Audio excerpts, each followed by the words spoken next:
Yeah, so I didn't write down Mark's intention, but Danny's intention was to get into Plato's mind and perspective last week. Uh, Mine was trying to get awareness of why things are introduced. Um,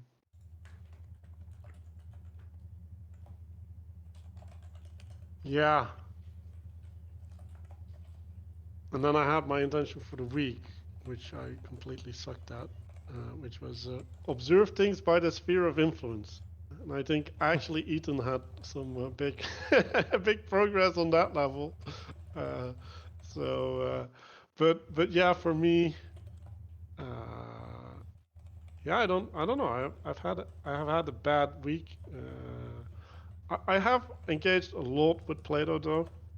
Um, I've been seeing it pop up everywhere, like everywhere. It's like, oh yeah, Plato dealt with this. Oh yeah, like he resolved this. Like, why are you talking about this? Just everywhere. I can see it, which is good news because then it's uh, usable, right? Like it's actually pragmatically implementable in the stance making, which is a good sign. And yeah, I've been feeling that this framing and what we're going to go through today is like the framing of the framing, like basically the justification of the framing, uh, is super valuable. Yeah, we shouldn't have skipped ahead to the forms because I think looking at why they got there is yeah, really important. Danny? Well, I think I'm kind of on that same thread that you're on, which is looking at why they got to the forms. I listened to book 7 at least twice and then read it this morning, and then I backtracked into book 6 and then went forward into book 8 when they destroyed all the governments. And I'm starting to get things a bit better, but the reason why I actually started this whole book club, so I forgive the little bit of length, but like it was when I hit book 7 in the gym sauna that and then I'm like, oh, this is the allegory of the cave thing that everybody talks about. I presented on this in college. I had a sense that like something was off. Like it wasn't just about using dialectic to transcend levels of knowledge or something like that, because they just come to it off the back of imitation. And so anyway, to answer your question, to looking at why they get to the forms, I still don't understand that, and that's kind of still where my mind is. But I've been all over the place there, and like you, so intention's still the same place. I'm still exploring this, what I think this faith or thing, or this glue. I'm still trying to wrap my head around this whole cave thing, and it's yeah, I'll leave it at that. It's turning into a word salad. But I've been seeing Plato everywhere as well. And I'm glad to be at this chapter because it's kind of nostalgic in terms of, it just, I don't know, things are coming together. And now I'm rambling, so I'll hand it off to Ethan or Mark or Bazani. That What you need to collapse the option space. Not expand it. Yeah, go um Ethan. Ethan, what, what are we doing? Picking an intention, or is what we're doing Yeah, and reflecting for on next how week the or book from the influenced past? us. Right, like, Oh, um, one thing I noticed. Well, I see Plato everywhere all the time. Um, but I remember I was watching Pajot's last Patreon only video when he's talking about angels and subtle bodies, and it's just Plato. I mean, it's not just Plato, but like I mean, his his concept of the of subtle bodies and angelic bodies, angelic beings is maps almost to me like directly onto forms. So it was really interesting to see that and seeing that in the world. Like you see you see forms act on the physical bodies of human beings. So very fascinating. Intention would be set one for this next week or for the no, reading. that's for the club. Okay. Like, what do you want to do? Like, what do you want to get out of participating? Um, I want to under. I guess I'd want to uh, uh, uh, appreciate Plato more. Appreciate the divided line more. I'm very excited to see. Let's hear all the truckloads of insights that you've had over the last day, Manuel. Yeah, I guess that's my intention is to understand the latter part of book 6 a little more out of it. Work. Yeah, so yeah, like Ethan, I've always seen Plato everywhere. So it's like, yeah, this is, without even, attributing it to the Republic, most of the stuff is sort of like, really, you guys aren't there, huh? It's always interesting. So yeah, it's nice to get a sense for what people are missing, or see, like, all these people claim they read this book. And I'm like, are you sure? I'm not. Like, some of these people, like, I've read the Republic 3 times. I'm like, did you miss all the important parts, or like what? You didn't talk about the most interesting stuff in the book. And I know why. Like, you can see in their worldview why they might skip over that part, or not really pay attention to it, or sort of dismiss it, right? And also experiencing the translation differences. You guys are all talking about the divided line, and like, that phrase is not in my translation. It's awesome. So it's good to get that sense about a line that's cut into 4 unequal parts. It's like, oh, with the same ratio, right? And that builds this funnel, and things like that, little things that are, quote, subtle, and then to see it's the divided line. It's like, oh, I think you should talk about a funnel. I think that's a better way to think about what they're actually conveying in concept. And yeah, also seeing, so Ancient Greece Declassified podcast, run by my buddy Jack, Dr. Lantern Jack there. He talks about the onion nature of the book, where you get towards the center and then it folds back out again, basically, and the first half mirrors the last half, and and that's part of the structure. So it's interesting to get to that point and see that unfolding, and then also appreciating that you cannot separate uh, the concept of forms from the cave. Like, if you try to talk about the cave without the concept of the forms already being there, you're missing so much stuff. It's not even worth, like, you just forget the cave. Like, don't even go there. You really got to get the forms first, because the allegory of the cave and the ways that what would you call it? The resolution of interaction are important. So my intent going forward is just to continue to recognize the things we'll say that people who claim to have read this book have told me, and what's actually missing out of that, rather than what they've emphasized. So So Mark's intention is to continue disagreeing with people, pretty much, yes. calling them out. Do you think that? Do you think it's out? Do you think it's outrageous to think that maybe we could get Lantern Jack to make a guest appearance to our book club at some point? That would not be outrageous. We should do it at the end if we. Yeah. I'd love to do that actually at the end, because yeah. I think I can make that happen. Jack, I know Jack. We're acquainted. I got him at the Vervaeke interview, so maybe he can do something for us. That'd be great. Let's hear from Bazzini. You get anything for us intent wise, sir? Yeah, for me, intent on this is I actually had some free time today, and I'm looking forward to getting some perspective on, yeah, what Plato actually was talking about, right? Versus all the hot takes, you know, from like three heads, right? That that think they know what it's about, and then dogmatically try and apply it, you know, in ways that don't really seem in context for whatever the hell Plato was actually talking about way back when. So, yeah, got a chance to go through, yeah, the end of 6, and yeah, and part of the beginning of 7. Yeah, so, Well, that should be good enough, because then you yeah. know what we're talking about. It's been a long time since I went, like I read some Republic like back in like college and high school, I think, and so it's been a little while, and what a friend of mine would call it is like in the meantime I've just been getting like pre-chewed meat, right?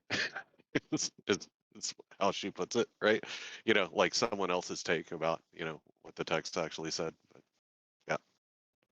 Yeah. Can I say something back? Are you done, Bazzini? Yeah, sure, man. I should have said this. I forgot. I'm really coming to appreciate why the Christians loved this so much, and it's actually really helpful for understanding Christianity better. So there's that too. Well, I mean, the thing that, if it's helpful, you know, it was interesting you were talking about like the forms as angelic beings, and yeah, I guess maybe it's my modernist, you know, materialist trappings, right, of the water that I swim in, right, most of the time, right. Um, you know, I think it's extremely helpful also for considering this just in terms of like virtue and some of the more abstract notions, right? Um, was in a discussion with if you guys know Neil Whitman, um, and Howie, they're a couple of reformed bros that are kind of associated with the little corner or whatever, right? But we were talking yesterday about how, especially from a Christian standpoint, right? We'll look at an analogy and we were talking about like marriage and goodness and fatherhood and stuff like that, and we'll look at an analogy and then we will say, okay, well, all right, you know, and again, this is a very Christian concept, so you know, just for what it's worth, like, you know, okay, the church and the relationship to Christ and God is like marriage, right? And so what we'll do is we'll look around, we'll say, oh, okay, well, these are the marriages that I've seen before, right? So Hmm. so that's my referent, right, for what, you know, my relationship with God is like, right? and and or we look around and we say, okay, well, this is what, you know, the dads you know, that I've seen before, right? Or this is what I'm like as the dad. You know, that this is what it means to be a father, right? So I'm going to project that upwards, but it's very fundamentally it's getting it backwards, right, from what I think, you know, Plato was getting at here, right? And that it's kind of the other way around when it comes to those things. And I don't know. To me, that's always been what's most important about the cave analogy, is that what our impression of the thing is, right, isn't really the thing, right? And we see, you know, in some sense, a very distorted, um, you know, a very distorted version of what the ought should be, right? But Yeah, important to remember that the direction of causality, it comes from top down, not bottom up. At least primary causality. But yeah, yeah, the forms, the identity of the forms is up here, and then it descends down into the material realm, or the subtle material realm. But yeah, that's exactly what he's talking about at the end of 6. Is, you know, you're looking around at the incarnations of things to help you understand the true essence of it that isn't located in things that you can physically see. Well, let's get started from where I left off. So that was at the eyes up, eyes down. Where's that at? I don't know. Quite a bit back. Give us a number. No, like That's helpful. I have this. Like I have no How's numbers. that supposed to help us? This is the form of the book, okay? Like I can't put it back into the specific anymore. It's already formalized. But Okay. I think it's like eyes up, eyes down. Yeah, I got it. 501B. 501 even. 501B. Oh, way back there. See, so like Yes. that's why I have so much more contextualizing. So he's looking eyes upward first, at absolute beauty, justice, and temperance. And then he's talking about mingling and tempering the elements of life into the image of man. And then we conceive according to the image, right? So this, to contextualize this a little bit, he was talking about how do I talk about the good, right? Because I can't talk about it directly. So he's basically saying, in order to talk about the good, we need to personalize it into a human form, which would be the child of God, right? Or Homer calls the form the likeness of God. And that's the way that we can understand the good, which is like, Can holy you say cow. that again? Can you repeat that, please? He says that we have to conceive the good in the image of a man, which is what the philosopher king would be, right? Like the philosopher king is the good manifest in man.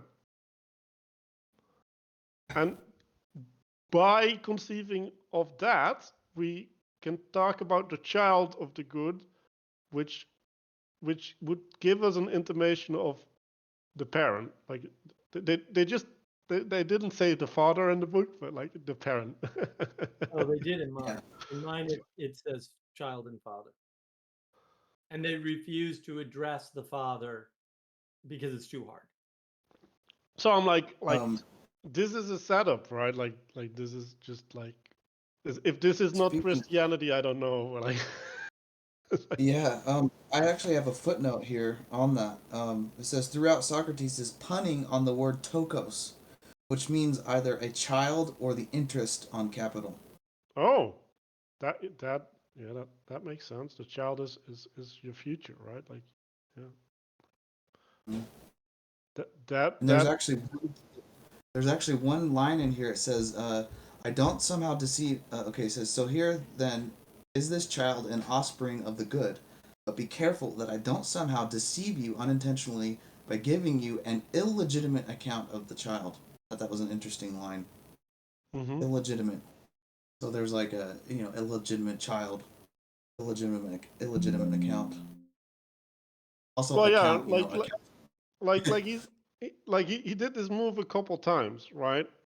And I think actually if you go back and read the accounts that he gives, they follow the realms in the Platonic realms, right? So now he's in the highest realm, and he says, "Well, forgive me, but I'm gonna make this transgression, and like you gotta correct me if you can."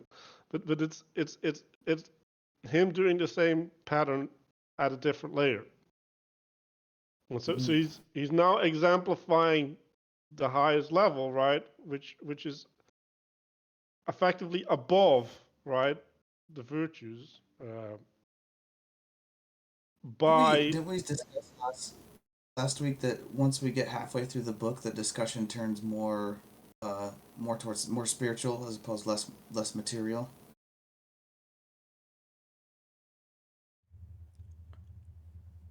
I mean, book 8, he uses examples of different types of governments. So I don't think the imagery gets more ethereal and less physical, if that's what Okay, you're getting at. seems like I remember one of you guys saying that, but never mind. But yeah, he is well moving up. there is some symmetry, but I well no like I think he's first building right the image right in some sense, and then he's trying to say, well, if we're going to color it in, right, like if we're going to try and implement the specifics, right, like what are the necessary qualities, like I think that's the way that he's Oh doing it. yeah, that's an interesting analogy. In fact, there was it in book 6 or a previous book where they actually talked about painting a statue. I don't know if that ties into this or not, but yeah, I really like that analogy of filling in the image, all the details. um so and then the way by which a human gets this divine nature is to substitute features in themselves for divine features until they reach God, which, like, if we go back to the wisdom of Hypatia, right, like that's basically the process of theosis, like purify and then replace with with the Platonic craziness, or whatever Christian version. Also Atomic craziness. Oh yeah, and that book that was yeah. What they wanted to replace it with is you're better off not doing anything. um, and so the eventual state would be in agreement with God. And then the weak part about this is that this is the argument that should convince all the plebs of the philosopher's king's goodness, that they cannot doubt the late nature of the philosopher. So the way I see it, like Plato has like a level of faith in the capacity of people to rationally pursue self-interest, which is like a little absurd, but like maybe because it's so grounded in the Hellenistic ethic, and that's why I wanted Adam here. I hope he still hops in because I want Bring to it, talk Adam. about this. Because I like maybe the Hellenistic framework is like that rationality is such highly praised or whatever that these appeals or whatever would actually work, and that they have so much control over their passions that they wouldn't be swept away in the sense that people are now. Like that might actually be true. Well, but what did they apply rationality to, right? Because people after Aristotle somehow seem to equate rationality with the ability to notice intelligibility. And we were talking about this earlier, Manuel, right? Right in the book, right there in the book, in the last like 5 or 4 pages of book 6, it talks about the realm of visible objects, basically the realm of things, matter, right? And the other realm is called intelligibility. In other words, in exact opposition to how we categorize these things, they say intelligibility, probably because it's a set of thoughts, right, or a way of thinking, is ethereal and not material. In other words, the intelligibility of the object, this is very much Jordan Peterson, is not in the object, right? It's in the purpose or the telos of the object. And yeah, one day, Ethan, I got to do a long form video of your cabin and chair example because it's a great example. Someday I'll get that up on navigating patterns. Someday. That would be fun. Um, do just a little right there. Just to add this real quick, not to interrupt you, Manuel. Thought it was important here. Is the right spot? There's a point here right at the end of 6 where they say that the good is beyond. They ask him if it's well, maybe I'll look a little bit more, but they say that the good itself is beyond knowledge, something above knowledge, something that's above the knowable. You should also say not only to do the objects of knowledge, oh, their being known to the good, but their being is also due to it, although the good is not being, but superior to it in rank and power. Yeah, that's important to know that the good is not knowledge, and it's also not knowable, fully knowable. Right. Yeah. So the way I was understanding this basically that if you assume rationality, like the rationality is that which convicts you, right? It's like, okay, like now I'm gonna have to walk down this path because there's no other option. So I think that's the line that's behind that, right? Because if you say, well, like there's this realm of the intelligibility, right, and then the intelligibility imposes upon me a certain answer, right? Like in some sense, it's not voluntary. And then they were talking about the enactment of laws. So laws were there for the purpose of being enacted, not enforced. Mm. And that yeah, that was pretty interesting. Because like yeah, like okay, like but that's dogma, right? Like right, like because dogma is also not enforced. Well, and I think again, part of the problem that people have with laws is that people think that laws are for the purpose of preventing, right? Which is obviously absurd, like observably false. You break them before anything happens. So it's not like things can't happen because a law is stated or instantiated or whatever. So that's kind of weird to think of it that way. It's sort of like a backwards time thing. But also laws are exemplifications to point the way. You're not never supposed to kill somebody, right? So that's not it's not the way it works. But it is to point you to, yeah, maybe your first move, second move, and third move shouldn't be right, whatever it is. You can apply it literally any law, right? And that exemplification, you act out an exemplification, right? You don't enforce an exemplification. That makes no sense. So yeah, to your point, I just wanted to bolster the point by differentiating exemplification in an important way, hopefully. Yeah, that was That's actually a good. point. That was a point that I was making about the book. Like, I think actually the form of the book, like the way that it's organized, is exemplifying the forms. And if you see that, I think you get a true understanding of the forms. Because now you have the abstract relationship to the abstract, like, yeah, there's or the you see the intelligibility in how intelligibility is organized, and like that's like the real test of whether you see it or not. Yeah, but to be fair, Plato did an okay job, but I think Bazzini did a better job with the goats. Well, yeah, I know that you have a favor for goats, Mark, but you gotta end up with the sheep sometime. Goats are good. I love goats.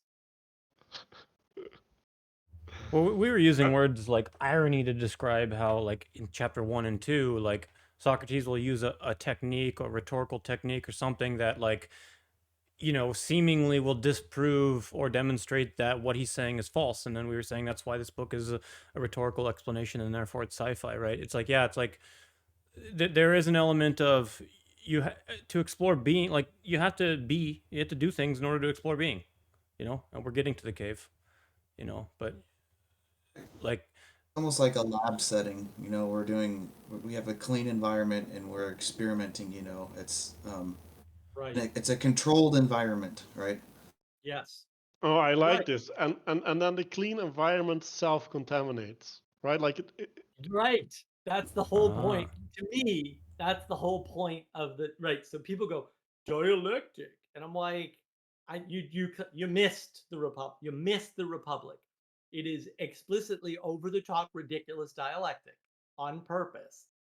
And even in that clean room environment, in that well-controlled thing, the dialectic fails. That's the point. The point is not, oh, look, Socrates does dialectic. It must be good. The whole point of the Republic is that it actually doesn't work, even when you carry it out as rigorously as possible. Well, Socrates, blah, blah, blah, right. And Plato's admitting he rewrote Socrates to be more beautiful. Okay, so he's trying to conform more to the true, the good, and the beautiful in rewriting the story of Socrates, we'll say, and it still doesn't work. That's why when people go, "Ooh, dialectic," I go, "Wait, I don't. What is wrong with you? Why do you think this is A, an answer, B, the right answer, and C, good?" Because it's none of those explicitly, at least in the Republic. Maybe elsewhere, I don't know, but it's clearly not a thing that can be used the way people are trying to use it to solve the problems they're trying to solve. Add to your point, Mark, and about like that thing that little clip I sent you yesterday about these in stories and stuff, how there'll be little snippets at the beginning of like, oh, there's they're clearly invoking a spiritual or religious thing. It happens here with the dialectic. It's all throughout the book. Plato's continuously reminding us the limits of the dialectic. Right here at the end of book 6, I think at least once or twice, he says, "What do they say?" And Glaucon comically said, "By Apollo, what a okay." I don't know. Just stop. So continue to explain its similarity to the sun if you've omitted anything. He says, "I'm certainly omitting a lot." Well, don't Well, don't. Not even the smallest thing. I think I'll have to omit a fair bit, but as as far as is possible at the moment, I won't omit anything voluntarily. There's clearly limits to this method of discourse that they're doing. It's all throughout. I mean, thing is we could. I, I can't find them, but maybe I could mark them. There's a million Well, things to mark in this book to no, no. go back I and. actually, my next note was about this, right? Like, so they they start entering this insanely large dialogue, right? And the first thing Socrates does is he acknowledges that he was mistaken to try and take the short path because Mhm. Mhm. taking the long route was necessary in order to make his point. So like he's actually admitting that he was wrong, and he still hasn't really achieved what he wants, and right, like it's And he just can't. Oh, right here, Manuel. That okay? By God, Socrates, Glaucon said, "Don't desert us with the end almost in sight. We'll be satisfied if you discuss the good as you discuss justice, moderation, and the rest." That, my friend, I said, would satisfy me too, but I'm afraid that I won't be up to it, and that I'll disgrace myself and look ridiculous by trying. So let's abandon the quest for what the good itself is for the time being, for even to arrive at my own view about it is too big a topic for the discussion we are now started on. Well, they also do Um, similar things like I'm sorry, I forgot. I'm trying to. I forgot what I was gonna say. Oh my god, I'm so sorry. Never mind. Just That's right. Well, but I think Ethan's, and I love your lab analogy. Clean room analogy is great. Um, I think that, yeah, the core point is, wow, you want to expand this past justice? No, yeah, like I'm gonna have a hard enough time doing this, and you want the good? Like, and I'm mhm, Socrates. I'm like he's the wisest man in Greece, mhm. right? There's According actually to a the point in oracle. there is a point in this book, book 6, where he actually when they're talking about the nature of philosophers or wherever they come from, he's like, "Is this and this," and then of course, and then there's people like me, which we can't talk about because that's just complete divine intervention or something like that. Yeah, yeah, you know, right. Well, which I and thought that's was the funny. It's thing, like, well, that's a little.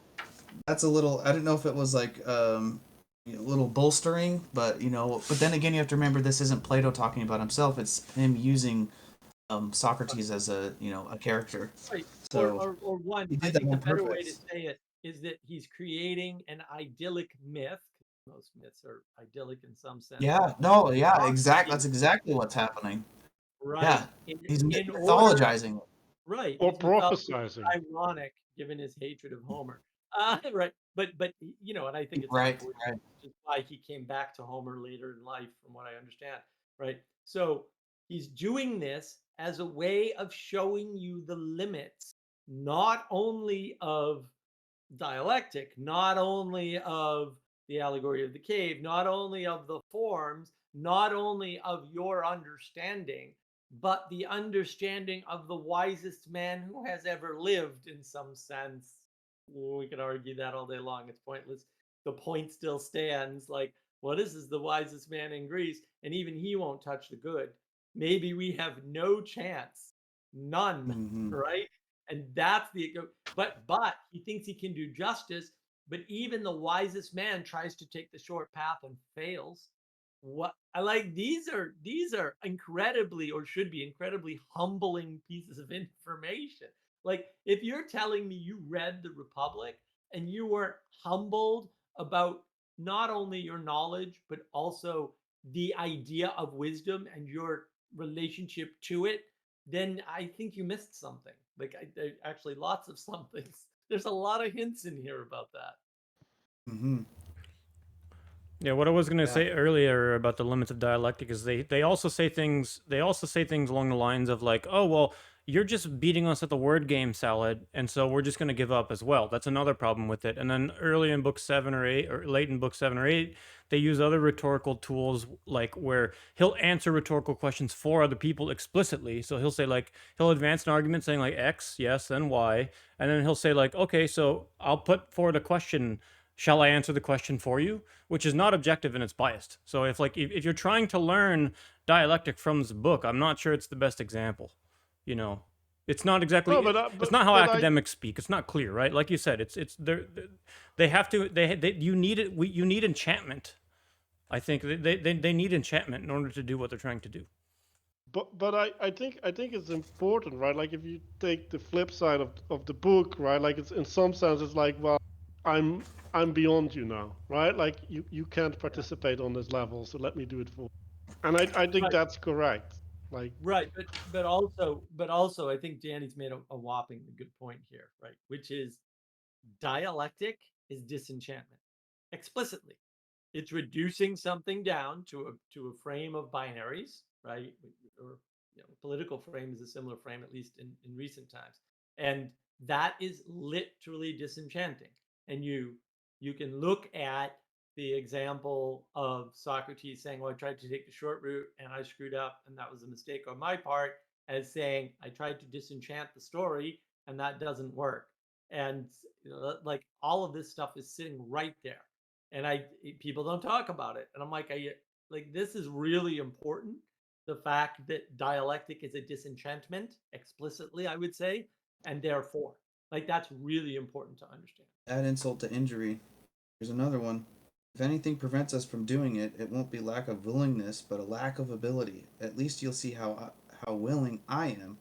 Notice again how enthusiastically and recklessly I say that the manner in which a city is ought to take a philosophic way. Yeah, right there again. I never responded to when the first thing Manuel said, which is what Ethan was saying, with bringing up 501b. But that is, I think, a super key. The idea of later, I don't remember if it was book 7 or 8, but I'm sorry, I'm ahead. But they explicitly say, they've said it many times in the Republic, like the whole reason we're putting together the state is because we're trying to actually explore the idea of an ideal man who can embody the essence of the state, right? And that's when, I mean, again, I'm sorry, I'm not gonna get ahead, which is to the cave about how I think there, but it seems such a, okay, I'm sorry, I can't say anything else, otherwise I'll ruin the cave. So I'll No leave it at that. spoilers. I'm Just sorry. no I'm spoiler trying. I'm book trying club. to. I'm sorry. I'm really bad about jumping so far ahead, but it's so necessary. But the key that unlocked it. Okay, sorry. Let me get to the essence of what I did want to highlight is what Manuel said. The good emanates onto you, and so basically, like, what's the master of truth and reason, right? So we'll get to the sun, the source of light, universal causes, right? So basically, can you have truth, reason, beauty without it serving a master of being under the good, which is maybe what the sun is, Right. Yeah. which we'll get to. Yeah. Sorry, okay, Manuel. we'll get to that. Yeah. I just wanted to highlight the 501b observation about the whole being image of man thing. Mm-hmm. I think that's super key to keep in mind. So yeah, I'll say more about the image, right? The one who willfully underwent transformation is the one who will end up purified. Transformation in service of the nation. Like that's the framing in which that is put. And then they're gonna talk about what Danny was saying, right? Like who is this person that can hold that, right?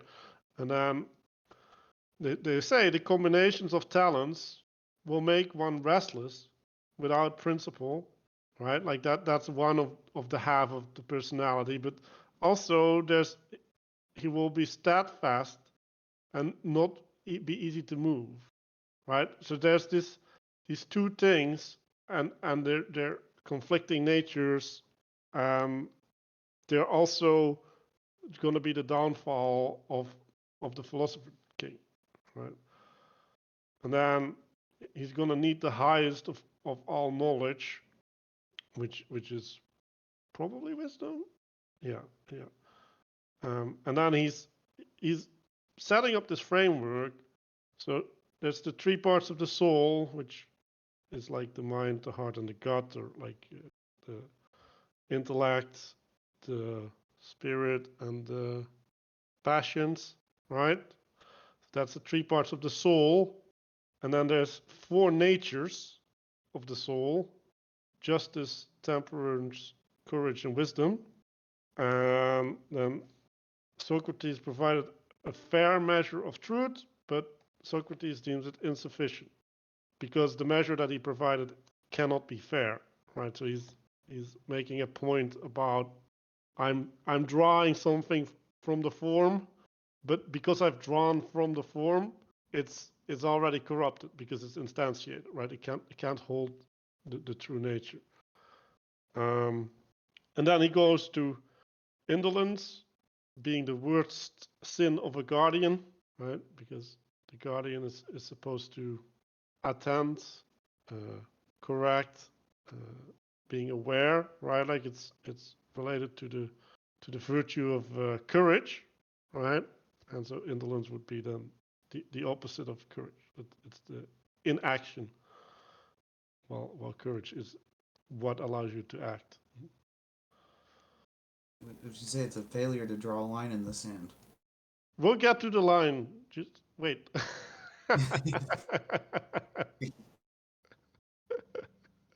We're gonna divide it up, okay? So, not to jump to the plate, but I was thinking about the cave and how the hot take on the cave is like the Cave idea. again, man. Look, okay, look, I'm just saying. I went back to 470 because they were talking about the attributes and the prerequisites of a philosopher. If you go back to 475, they talk about curiosity. Because when thinking about the cave, I'm like, well, if all it is about the guardian needs to master dialectic in order to transcend the levels of the divided line, the levels of understanding, it can't just be like they address curiosity as being the thing. So I thought about that. Like, is it just intellectual curiosity that's what it means to come in and out of the cave? But they talk about that at 475, and they talk about again, it's the corrupting influence itself again of curiosity itself. And so Right. that it can't just be curiosity alone. So No, like what do you that seems think- to be a problem What do for. you think curiosity is, Dan? That's the question. What do you? Well, think curiosity is? one thing that I liked, well, what Manuel said, that intelligibility imposes itself upon you, and I thought that was an interesting observation, like from the text. And again, and I've been thinking this whole week about how meaning is like Peterson says, it's an instinct or like a reflex. So it's something more fundamental that is. Okay, I don't know how to but put language what on it. do you think curiosity is? Yeah, like why are you even in that problem in the first place? What's the problem? Well, the thing that moves you up and down the cave. Like, why are you trying to solve that? Well, I just want to know its meaning. It has So to do what- with a being. Again, I don't want to jump forward.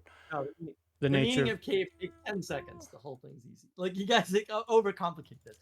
Well- But again, get back to the Go ahead. question. What is it that you think curiosity is? Or let's you can try this. You can try to think of it in terms of an affordance. What is it descriptively in that section? Because I just quickly scanned it again and went, oh yeah, I know what he's talking about here in 475, right? What is it that curiosity it conveys in the text? What does it convey? Well, they're getting at imitation, and that's what brought me to But what does curiosity convey? love, Nope. an interest, a calling. Reciprocal opening. And it's an affordance to do something that you're not doing now. It's a potential. It's an interaction with a potential, right? So you're curious, right? Because, and to your point, like you have a deep intuitive understanding of this, but you it looks like you're not quite making the connection. If something is imposed from above and you're not open to it, it's not going to have the right impact, right? And so you need to be open to it. You need the curiosity. That's one aspect of opening. It's not the only one, but it's one Wonder. aspect. There's lots of aspects to this concept of reciprocal opening, or the ability to be opened. Probably a better way to think about it. And curiosity is the one that they're using in this case, or they're using in your text. But that's the ability and willingness to go outside the box, right? To think outside the box, to experience something that you haven't experienced before. Because the people in the cave, the ones that are shackled, aren't shackled. They're choosing not to remove the shackles they could remove. They may be choosing that through the ignorance of not understanding that the shackles can be removed. That's fair, because there's unknown unknowns. That's still a thing, right? But it's the curiosity that gives you the aspiration and therefore the motivation to find out, well, what is this reality, or is it a shadow, or or in that case, is this reality? What is the nature of reality? That would be the curiosity there. And then later you find out, oh, these aren't reality, these are shadows. But oh, there's more to explore, right? And then the willingness to explore is more curiosity. And curiosity is a beginning and an end. But yeah, curiosity doesn't solve a problem, because if you get really curious about, say, well, how hot is the fire, and you stick your hand in it, you could burn yourself. And like, that's not good. Curiosity is not solving a problem, right? Because it's just a concept of being open to possibilities that you do not now and maybe can never understand. And it's the second part that people get confused about, because when you're stuck in the dialectic, it's like, oh, either I understand this or I don't. It's like, no, either you understand this or you don't understand this, or no one can ever understand this, or maybe only you can never understand. There's lots of possibilities there. That's enchantment. That's why the dialectic is disenchantment, because it really only gives you two options. And we don't live in a world anywhere that I can tell where we only have two options, which is not to say you can't, you can't say, oh, your options are commit suicide or struggle onward in life. You can frame things that way, and that can be useful, but that's not the world we live in. Right? Like, we live in a world that has many more options than two for everything. And I think actually, if you want to look at how Plato used dialectic, maybe the idea of a ladder, right, having two poles that hold it up, and then he's drawing lines between the letters that you can step upon. And I think that's the way that he uses dialectic, right? So, but then that is subjected to a telos, right? Yeah. And the telos is one in, it's included within his knowing, right? Because if it would be outside of his knowing, it would be irresponsible. But if it's inside of his knowing, then he can use it as a tool to be Right. didactic. But that's related to the physicist problem of only looking for your keys under the lamppost at night where there's light. There's no point in looking for your keys in the places you can't see. So I think that's a deep relationship. It's like, no. You're not going to explore something random and unknown with dialectic, because it's not the right tool. When you're doing the dialectic, you already have a telos. In other words, you put the ladder up against something, and you know roughly how high the ladder is and how high that's going to get you. So yeah, that's a good way to think about it. Right, and that gives like then the ladder is like the structure or the container in which you can participate, right? So that allows you to have a mode of interaction which is generative because you do the level thing. It's like, oh yeah. Exactly. And I think if we go back to the curiosity, right? So what's being framed there? Well, what's being framed is what is the nature, right, that the philosopher needs to have. And the curiosity is essential, right? Because like if you're not curious, you're not going to interface, right? And you're not going to grow. So there's all of these things that are essential, but they're also a detriment, right? So like we said, right? Like if you go look for your keys outside of the light, you just end up somewhere else. Like that's not helpful, right? So like there's this constraint, and then there's this, and I think we talked about it before, how society isn't capable of providing that constraint right now, right? But now there's this ideal environment that's still having problems with providing the constraints because they're inherently contradictory. Right. And so okay. So I figured out what the worst sin is. The worst sin is doing that which defies one's nature. How'd you figure that out? Well, that's It's like, the inference that I made from how they were using sin in that context. And like it makes sense, right? Like if the nature is that which allows you to be who you are, right? Like it's your grounding, it's the grounding of your personhood. If you defy that, right? Like if you transgress against that which defines you, then obviously that's the worst thing that you can do because you just destroy yourself. Like Right. Doesn't that require some type of Rousseauian like bullshit, like Goldilocks notion of what the human nature is? No, it's not Yeah, no, human no, nature; just it's personal nature. okay, Like personal. like this would Okay, in yeah, Christian yeah. terms that would be calling probably. Okay, all right. So if you Sorry, I trespass just against your yeah, calling, you can't yeah. participate in the Holy Spirit. Like, Yeah, well, no, well, right. It's well, I mean, so there's a sense of ought in there, not necessarily just is, right? It's all odd. That's what Yeah. everybody Oh, developed. okay. That's Okay. the purpose of philosophy, is to get rid of the odd. But you can't, Well, because that's where everything well, starts. Yeah. yeah. No. Well, and I just wanted to, yeah, I, I, I, yeah, I was pretty sure there was some context I was missing, but it just the way that sounds. I mean, it sounds very similar to like the type of postmodern person who would say, "Well, you just need to be your authentic self, and that's the Right. highest good," right? Oh, You know, and it's yeah. exactly the same. Look, everybody past Aristotle is intellectually bankrupt. How's that? They're just intellectually bankrupt. They're not philosophers. They're intellectually bankrupt sophists. That's all they are. Every single last one of them. Which is not to Yeah. say they didn't have some useful contributions, but at the end of the day, Socrates put this to bed. Aristotle added some framing and put some other things to bed, and everybody doesn't like that, right? Even Heidegger knew that he didn't get past Plato. He said so. Well, if Heidegger didn't get past Plato, and it looks like Nietzsche didn't either, then why are we listening to these people? Why? And that's the problem. Like, you cannot take this Platonic conception and put it in a modern context. That's anachronistic, because you've been polluted by Rousseau, who at best is a second grade intellect, at best. And that's being extremely generous. Like, these people, like, just saying nature. What the hell are you saying? And at least Plato understands there's a personal nature and then there's the nature outside. Like, he actually differentiates these things. Rousseau doesn't do that. Rousseau doesn't have the mental capacity to do something that sophisticated. Sorry, but he doesn't. and the way that Plato deals with nature, right? Or yeah, like your personal nature, or what was the word I used? I think I used a different. Personal. But anyway, the your personal nature is in context to the city.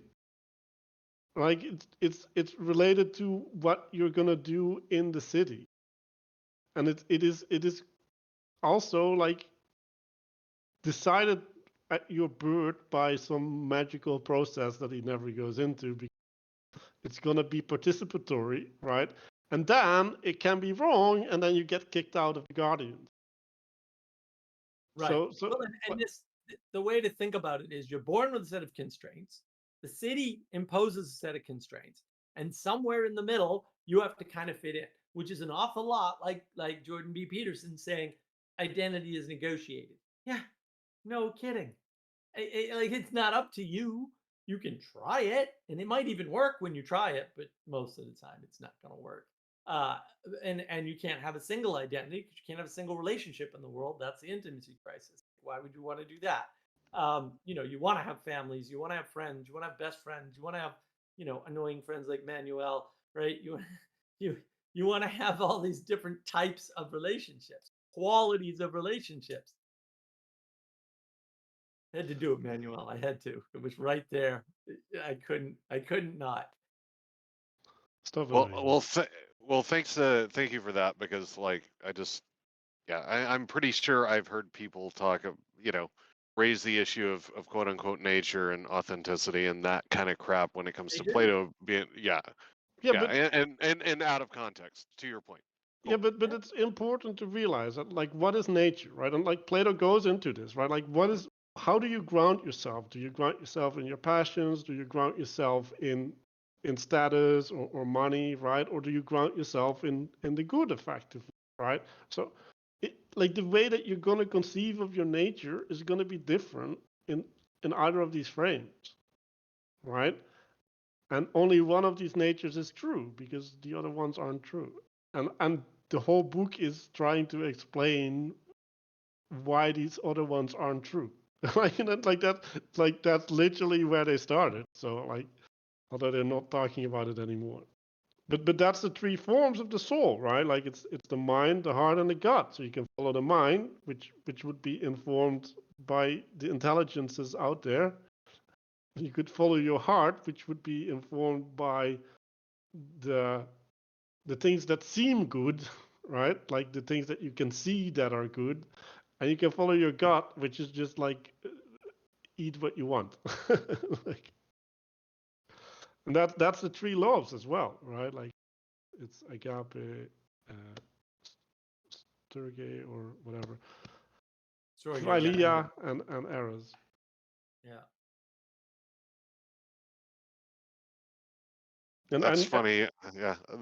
Well, yeah. Just a sidebar, but yeah, the idea of like the mind, the heart, and the gut, like that's a very Hebrew concept as well, right? The bowels being the seat of the spirit, right? Yep. Yeah, yeah. It's everywhere. It's not yeah, Hebraic. and like Literally all the traditions. Actually, everyone's like, we've got to combine East and West. They're the same. You don't need to combine them. They're the same. They don't need combination. I also like when I'm gonna read Paul in the Bible, right? Like I'm just gonna bet it's gonna be full of this stuff because like he's writing in Greek in Greece, like like what Two Greeks, by the way. right? Yeah, yeah, yeah. So like and all the Greeks they're wrestling with Plato, right? Like because it's all a footnote to Plato. So it's like yeah. Okay, and then so yeah, the nature is that which grounds the person, right? So and then there's knowledge past that transcends the virtues, the highest truth, the first deserves the highest accuracy, right? So that's a reverential statement. So they're now starting the frame of obligation, like what does this require of me to be in relationship to it, right? So the, that's also like I guess instantiating a hierarchy in relation to the individual or to the person. Need to fix that habit.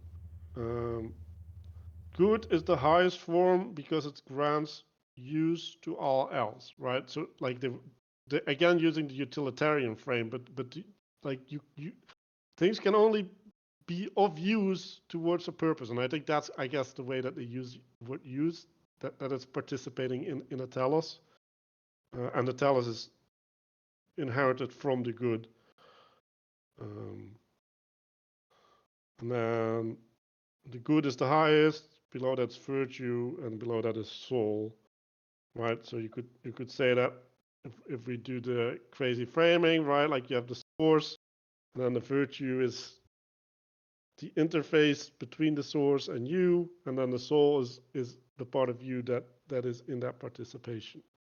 And that's the way that I was looking at. And then I have the meta observation that we're arguing around the frame a lot. Just interrupt me when you want to talk about something. And then he starts talking about knowledge as such, and he says we know so little. I think this is about the good, right? We know so little about the good, and without that knowledge, all else is in vain, right? So he's doing Ecclesiastes.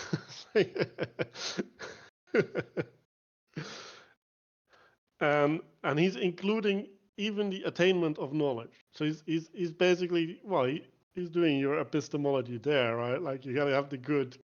Knowledge is not worth anything. Like, Or knowledge, whatever appears to be knowledge is not knowledge if it's not embedded in the telos of the good or something, right? Something like that. well, it's a shadow of knowledge because like Right, that's right, what the but then it's shadows not are. knowledge. Right, right, because it's just the shadow of it. And it is embedding it in that goodness. That's when Peterson says it's embedded in a narrative, science is embedded in narrative. Yep, that's same statement. So here's my meta note again. I can see how you get to create the demiurge from here. It's like, oh, right, like the only access to knowledge is through the good, and the good is behind all of this stuff, right? Like this, Yeah. So yeah. So this is ways of conceiving the good. You can conceive of the good through pleasure, or you can conceive of the good through your knowledge of the good, right? But the people who pursue knowledge, they cannot not explain the knowledge. They have to say that the knowledge is inherently good, right? Because they can't justify where the knowledge is coming from, and yeah, I found that to have like a circular argument, right? So that's the Gnostic aspect. They're just presuming the good in the knowledge. Um, and then if you follow pleasure, bad and good are the same. So that's the two arguments that I wanted to tell to Ethan, right? So if you pursue knowledge and you cannot explain where the knowledge is coming from, how can it be good, right?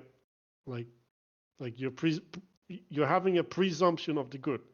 And if you follow pleasure, and pleasure can be good or bad, like you can't even have discernment of the good because the thing that is orienting you does not allow you to distinguish between good and bad. The beautiful and just are likewise good. Without knowledge of the good, you cannot have true knowledge of other things. So that, right? So now we're binding in truth, right? So truth is that which connects what's on earth to the good. You know, I don't know if it's in there, but I didn't really get the sense of a concept of computational explosion. We did mention the limitations of dialectic, which I think is interesting because like we have more of an atomic if you an atomic view of like computational explosion. Like you can analyze anything to its down to the quark, right? But that's not really, most people don't really have that problem probably, right? But what is interesting is Why would they, it be in, huh? why would it be in here? Well, Yeah, like exactly. I'm observing that it's absent, right? I'm just Well, right, saying it's it's absent. absent because it's a recent affectation. Exactly. And but what I am saying is what kind of takes its place is the limitation of the dialectic process, because they do just sort of a bit out of like frustration in the argument, they kind of are halted, right? I don't think anything takes its place. I think that it's exemplifying the problem, right? Which is if you're not aimed at something specific that you understand, then danger. That's the argument. Combinatorial explosion is just the realization that if you try to free science or philosophy from the bounds of religion, you get combinatorial explosion. Yeah, that's what you get, right? And now you can't discern the good because you have a flood.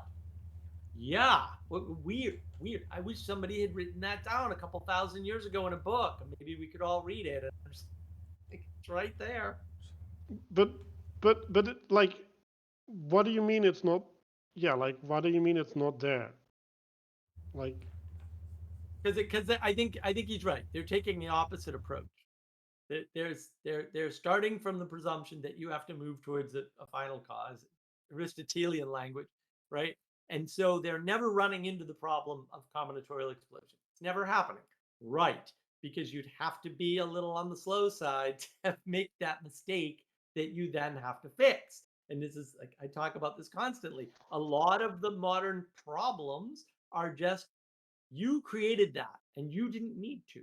They're not actual problems that exist outside of your interaction. Had you not interacted in the bad way, you wouldn't have the problem to solve. And then your life would be simpler and easier and, everything would but be better. but to be fair, right? Like both of these framings, right?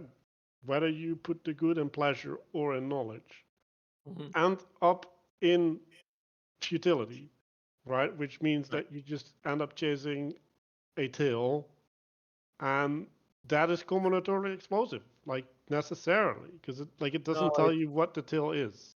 I would say it's reciprocally narrowing because it's a chasing tail. So it's a Well, small box that you can't get out yeah, of. yeah, but it's reciprocally narrowing. But if you zoom out over time, like like it would be random. I mean, you can say I'm captured in the spirit, right? But like I don't think the sophists are necessarily captured in the spirit in the sense of that they're unaware of what they're doing, right? But they are captured in this in in the constraints of where they place the good. Well, and I Right. think they are captured by the spirit. I think both ways, right? They're captured by the spirit in the emergence is good. So what they're doing is they're seeing the pattern and going, "You want to break out of the pattern," and then they break out of the pattern and they go, "Aha!" And Yeah, now it's they don't have whack-a-mole. intelligibility, right? Now they lose intelligibility and they need to get back into the pattern, and then they get back into a pattern, and then they go, "Aha!" And then they go, "Oh, we're in a pattern. We need to get out of that." And then they look for emergence again, and they go, "Aha!" Right? And it is this cyclical thing. And yeah, it is effectively random, and you wouldn't notice that unless you zoomed out. Like, fair enough, you're not going to notice the random nature of that cyclical emergence is good garbage unless you zoom out far enough.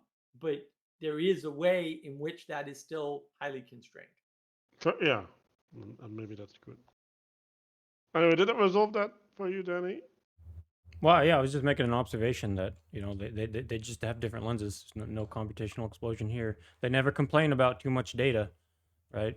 There's all Right. kinds of things there's all kinds of reasons that information may not be resolvable, like corruption, you're not curious, bad memory.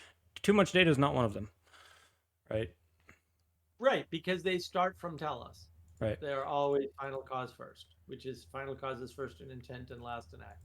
Well, they do have too complex, and therefore God, right? Like Right. Every time they hit the too complex button, right, which is the equivalent of So common that's the grace, reason. they Sorry. invoke a god or God or whatever. They invoke religion. Yeah, and that's the reason why the Guardians need geometry to be trained in geometry, is because if you're not trained in geometry, then maybe you're not going to be good enough to get to the next step, or they make some argument like that. Well, But I want to understand that, because that just blew my mind, and I'm like, I don't know about this stuff, but yeah. I found that spot here about. Um, I'll just read it about pleasure or knowledge. Furthermore, you certainly know that the majority believe that pleasure is good, while the more sophisticated believe that it is knowledge. Just indicative of today. It's either lived experience or pleasure or knowledge. You know, you know that those who believe this can't tell us of what sort of knowledge it is, however, but in the end are forced to say that it is knowledge of the good. So they're separating, and keep Adamantus keeps pushing back on Socrates, and hey, Ethan, he almost keeps refusing to answer that. is it just me you're roboting for? You were talking about Uh, different types of knowledge, and then you roboted Yeah, out. you cut out. You said there's a differentiation between, and then we didn't get anything after that. Oh, this is 505B, where they just start, they're talking about the good, and they're saying that the majority of people believe that the good originates in pleasure, and the more sophisticated believe the sophists, the experts, or the smarties of the society believe that it originates in knowledge. And so Adamantus keeps asking him, well, what do you have to say about this? And Socrates keeps kind of refusing to address that question. In fact, even later on, you surely don't think that a thing like that could be pleasure? And then Socrates responds, hush, let's examine its image in more detail as follows.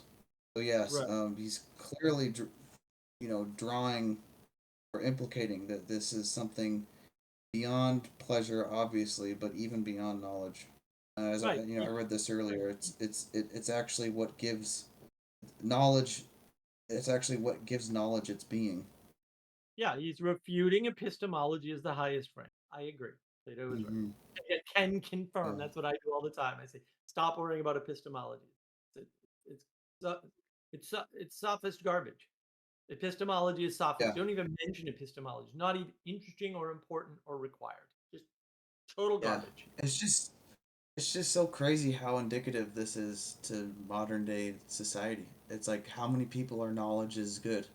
Like everybody, literally everyone. It's either knowledge is good or pleasure. Like that is the two ethics. Knowledge is good and pleasure is good. Like that's everywhere. Like go on Twitter. That's everything.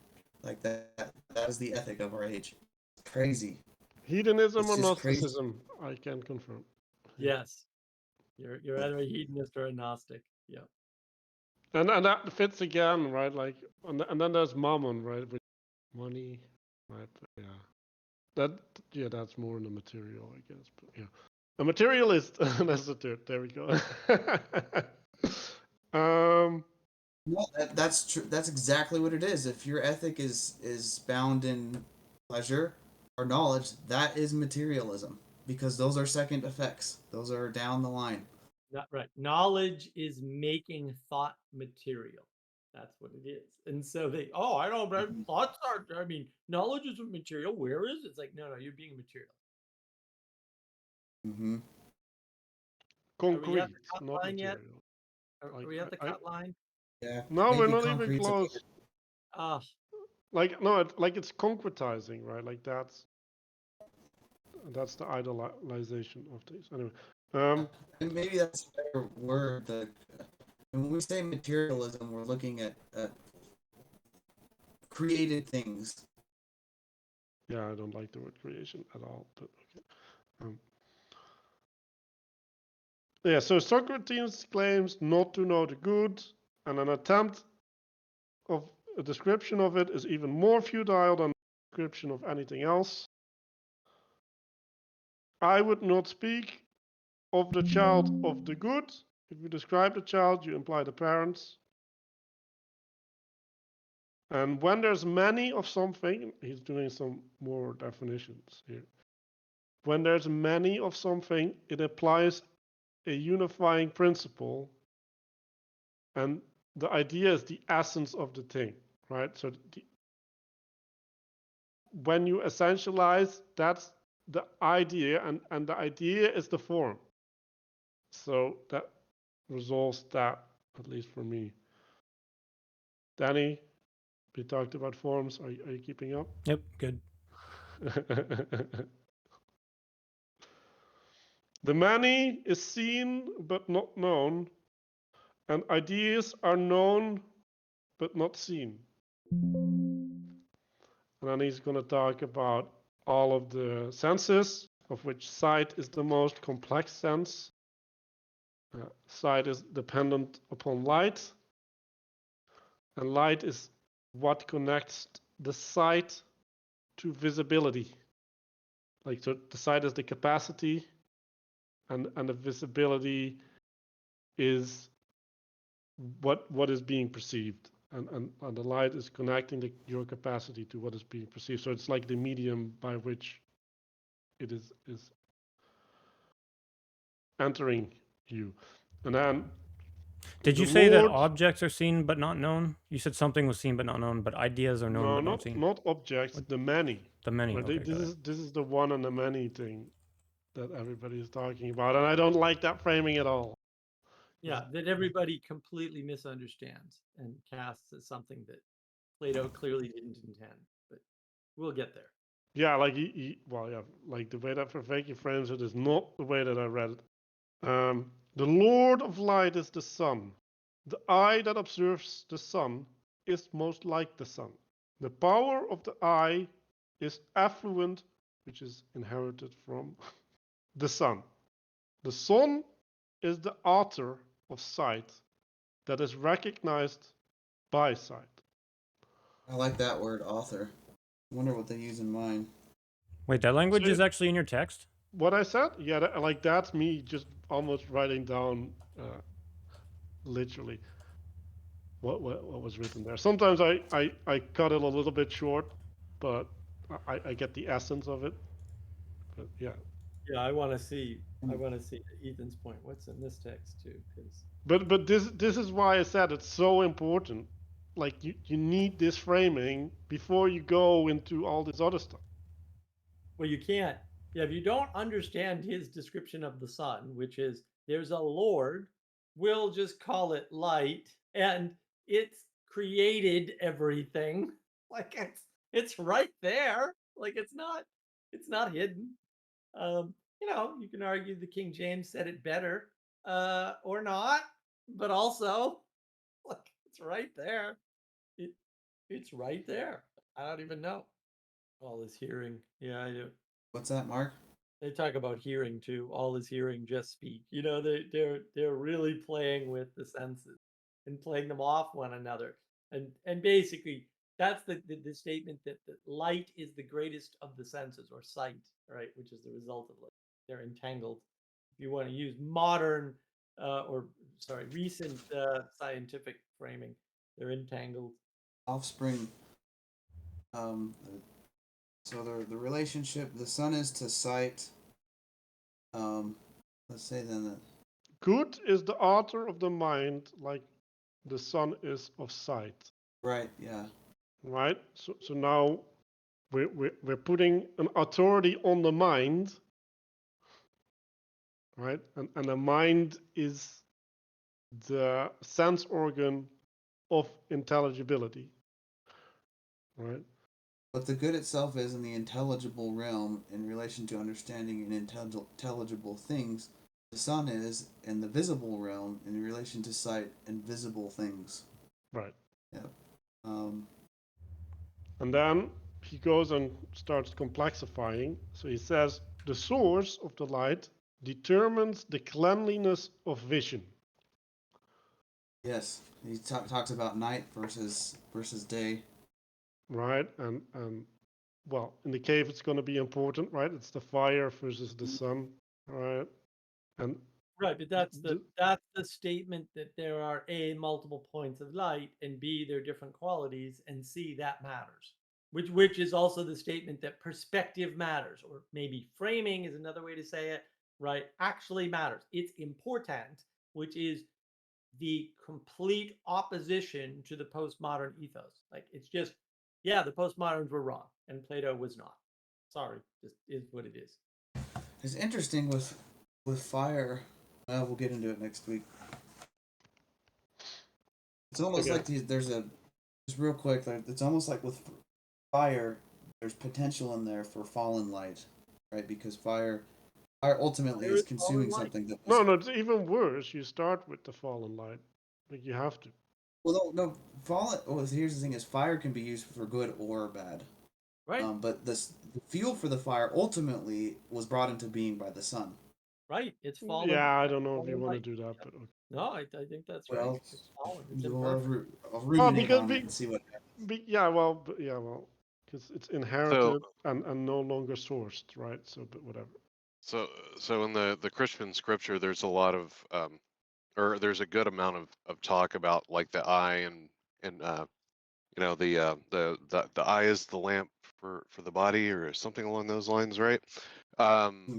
But one of the interesting comments, Ethan, and I can't I couldn't tell you exactly where it's at, but I think it's part in Luke and it might be there in Matthew too, but um, where Jesus says, if your eye is good, you will be full of light, right? But then he says this really puzzling thing, right? He says, um, be careful, and lest the light in you be darkness, right? Hmm. And So Interesting. and and and and if to my you Gnostic imbue friends, darkness, the darkness yeah, will the light inside of you will emit darkness. Right? Like that's well, yeah. But yeah, the New Age, Gnostic folks among us like are very like horrified that Jesus would say something like that, right? Because to them there's only one light and it's always good, right? Emergence Yeah, is they good. have a single source. But that's the flattening of the world. That's the over reduction, right? That's the compression. People. Oh, there's only one light and therefore goodness, and that's and the best. that's just Like my chasing the 3-year-old. passions, like that because Right, but that's that's not the discerning between good and bad, literally. but Right. that's the best my 3-year-old mind can do because they're just 3 years old Yeah. and they At don't the have the mental capacity to differentiate more than one light. Because if they had to do that, they'd get overwhelmed. Like the flood is here, right? And that's the yeah. problem. They want to And own all the knowledge, so they create a tiny world. at the risk of drifting, it's just people just do not understand the concept of a fallen world. They do not understand that you can, what you said that in that scripture in Luke or wherever, that it can be corrupted. You know, your seeing mechanism can be hijacked and corrupted. No, Rousseau said we're perfect in nature, Ethan. Therefore. Well, yeah, Rousseau, if we do the nature code, we're all nature. Rousseau replaced man with God. You know, it's like No, Yeah. no, he replaced. no, he didn't. Like he's literally doing a nature religion. Like that's all nature. Well, with one definition of universal definition of nature, where nature and goodness are the same. It's such a compression, and it's such an obvious compression that it's like, why did you listen to this guy? He sounds like your standard run-of-the-mill 3-year-old. Literally, actually, 3 years old. 3-year-olds come up with formulations like this all the time. They're cute, amusing, and they're wonderful, and we hope they grow out of them. The soul is like the eye, resting upon that on which truth and being shine. So that's what Yeah. an object is, Mark. Is what? That's the way that Plato defines an object. It's like resting upon that on which truth and being shine. So an object is that which is shown by truth and being. So the framing matters, right? You have to have a sense of the good in order to find a true object. That makes sense. If I'm all turned towards twilight, there is no lasting nature, therefore no intelligence. Stability across time allows for development of an intimate knowing and discernment. Comment.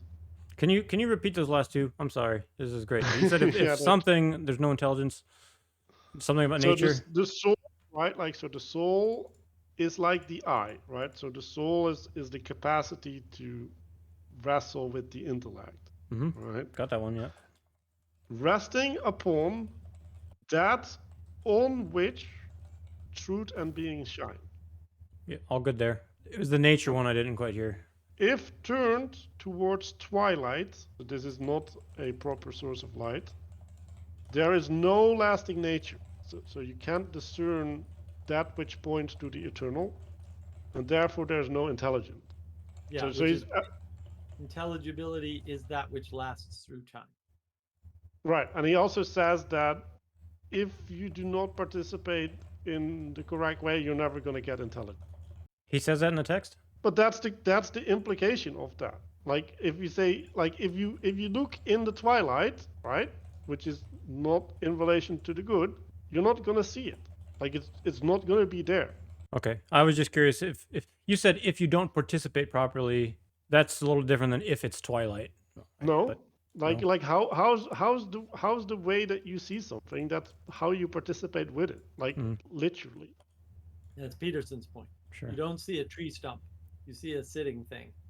So when I talk about affordance, and you try to fit affordance in an existing framework instead of using the meaning of the word that which affords, you cannot understand what I'm saying because you're not relating to that, right? Like to the emanation, you're relating to a implementation of it, right? And like you're never gonna see it. Like this is the problem that I had with Theo. Like talking about generative, and like I had like he said, now I have 15 ways of describing generative, and like yeah, but they're all the same. And he's like having 15 ways, and I have one way. And we're looking at the same words, right? And for me, it's like one thing, and like he can't see it. Like he just can't see it, and he's never gonna see it unless he changes the way that he participates so that he can see it. And did the text had a connotation about responsibility to the individual, or because they were pretty what's the word, pessimistic about, like, philosophers, like, oh, you know what, it's a tough thing, all kinds of things can make you go astray. Like, is it the person's, they don't seem to have a very strong view of personal responsibility. It seems to be more like, oh well, if you're called to be a philosopher king and you have the prerequisites for it, then maybe That's not you'll responsible. That's agency and self-determination. Yeah, they have a dim view of individualism. Yeah, they do, because individualism is evil. Yep, I can confirm. Yeah, And it's cowardly. basically they say, right, like you Sally's have point. you have your nature, and you have the state, which is Rousseau and what's the other Muppet, the blank slate and the noble savage, right? Like that's the two, like it's the same Locke, John thing. Locke. Sorry, go ahead. Like it's the same Yeah. dichotomy, but like they're both false because they're not only there, right? And then thirdly, like there's miracles, right? It's like, Right, but like the framing is there's constraints from below, right? You emerged as a being with constraints, and there's constraints from above, in this case from the state, right? And your identities are determined by those constraints plus your free will, however much that is. It's not 100%, obviously, there are constraints, but within those constraints, you have some ability, right? But you can't be an individual. You can't self-define. You can't self-identify, right? You can't do that because individual humans do not exist. Humans only exist in the mode of persons, and you're not a person except in relation to other persons.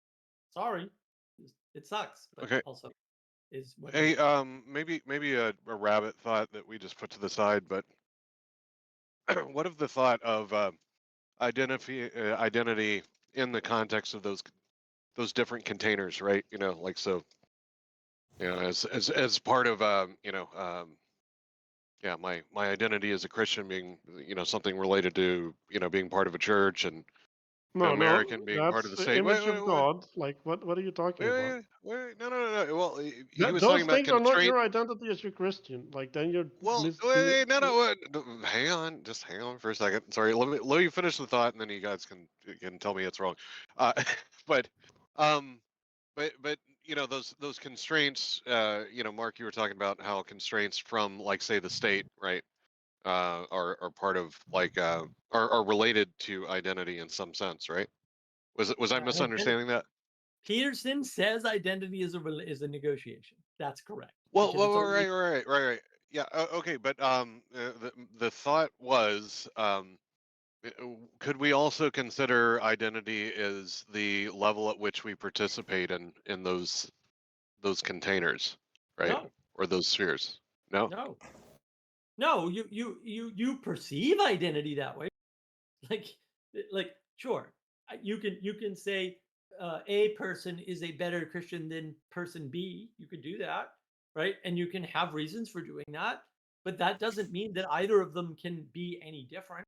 So what good is that? And that's the individualism. The individualism is the assumption that you by yourself can change that. And no, Well, you I guess can't. what I was getting at is there's this part of the current, you know, thinking of identity and self-identification and self-definition is the idea that I can define myself as part of a community without actually being part of the community and participating in it. Right, which is obviously Yeah, yeah, absurd. yeah, yeah, Well, Right. yeah, yeah, yeah.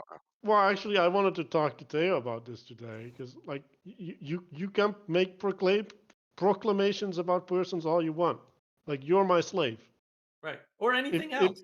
if you cooperate with me, you are my slave.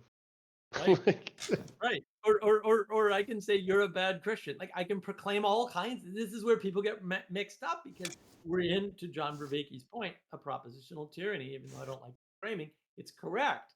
The propositional tyranny is believing what people say.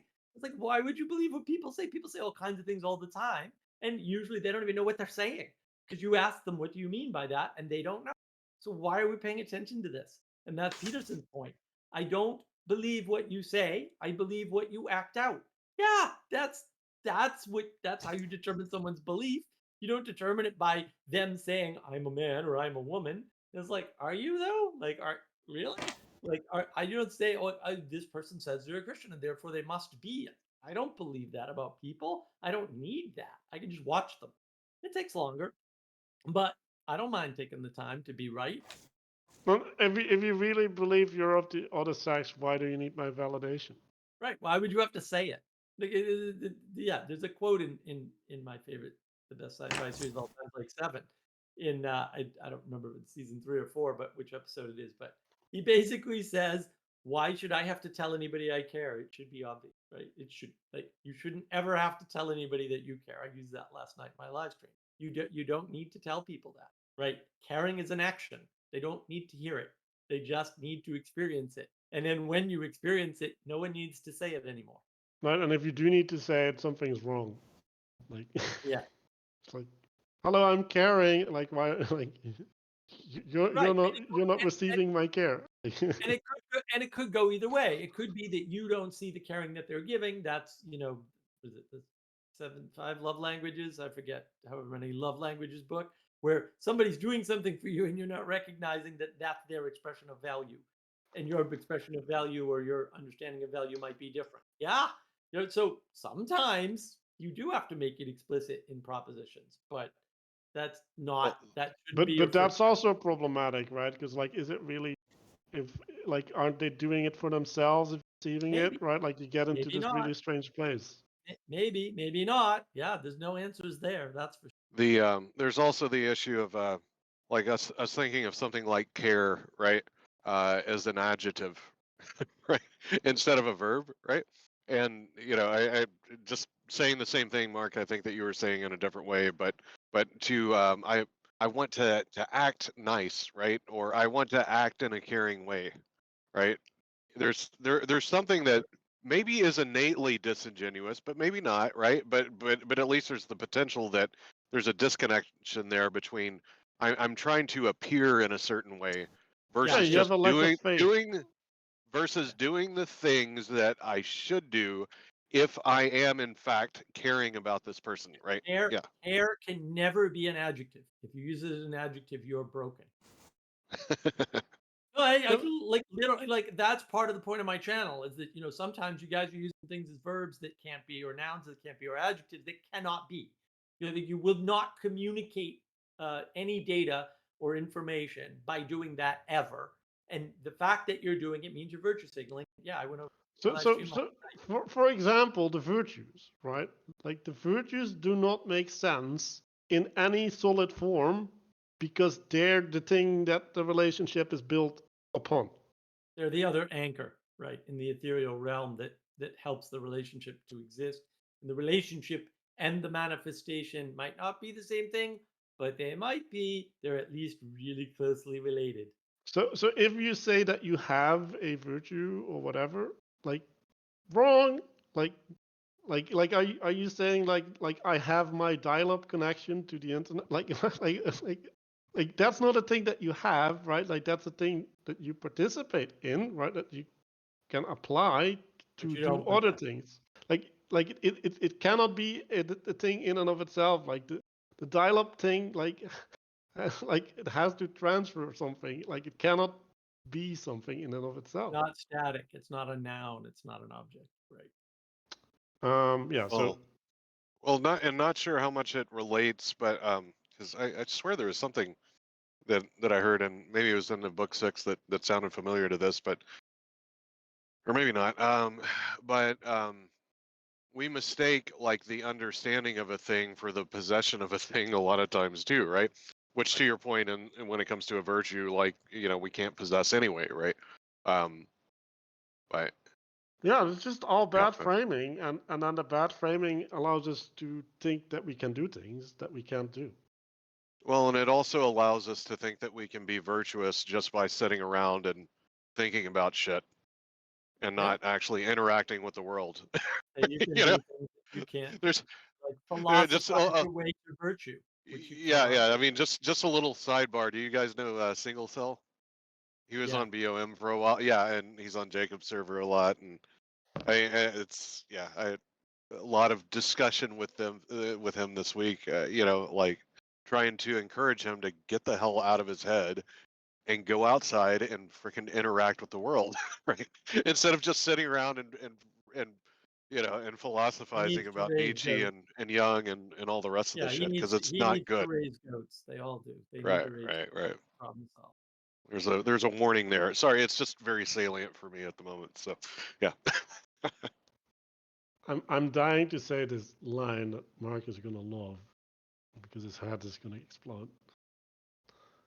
The good is the source of science and of truth as far that is a subject of knowledge. When constrained by knowledge, yes. This is where the transcendentals get sticky, right? Because the transcendentals are independent constraints. And it's in the independent constraints that reality can be manifest. So That means that science and truth are images of the good. With respect to knowledge only. Not you can see an image of truth with respect to knowledge, but you can't put goodness at the top.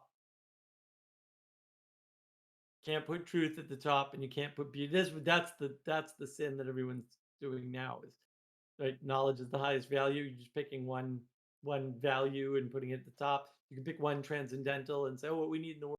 No, Beauty. I do think Truth. that goodness is at the top, at least in discernment. No, I Nah. like that. Like this is literally the statement that like he's making. Like No, he's saying he's constraining it with respect to knowledge. And in that case, that is correct. As far as knowledge is concerned, you can see a certain shadow of truth and a certain shadow of goodness. And then you can create science, right? Like the marriage of the true, the good, and knowledge is science. Fair enough. I'm zero disagreement, but also there's a bunch of constraints there, right? Science doesn't contain even a shadow of beauty. That's an interesting thing to note.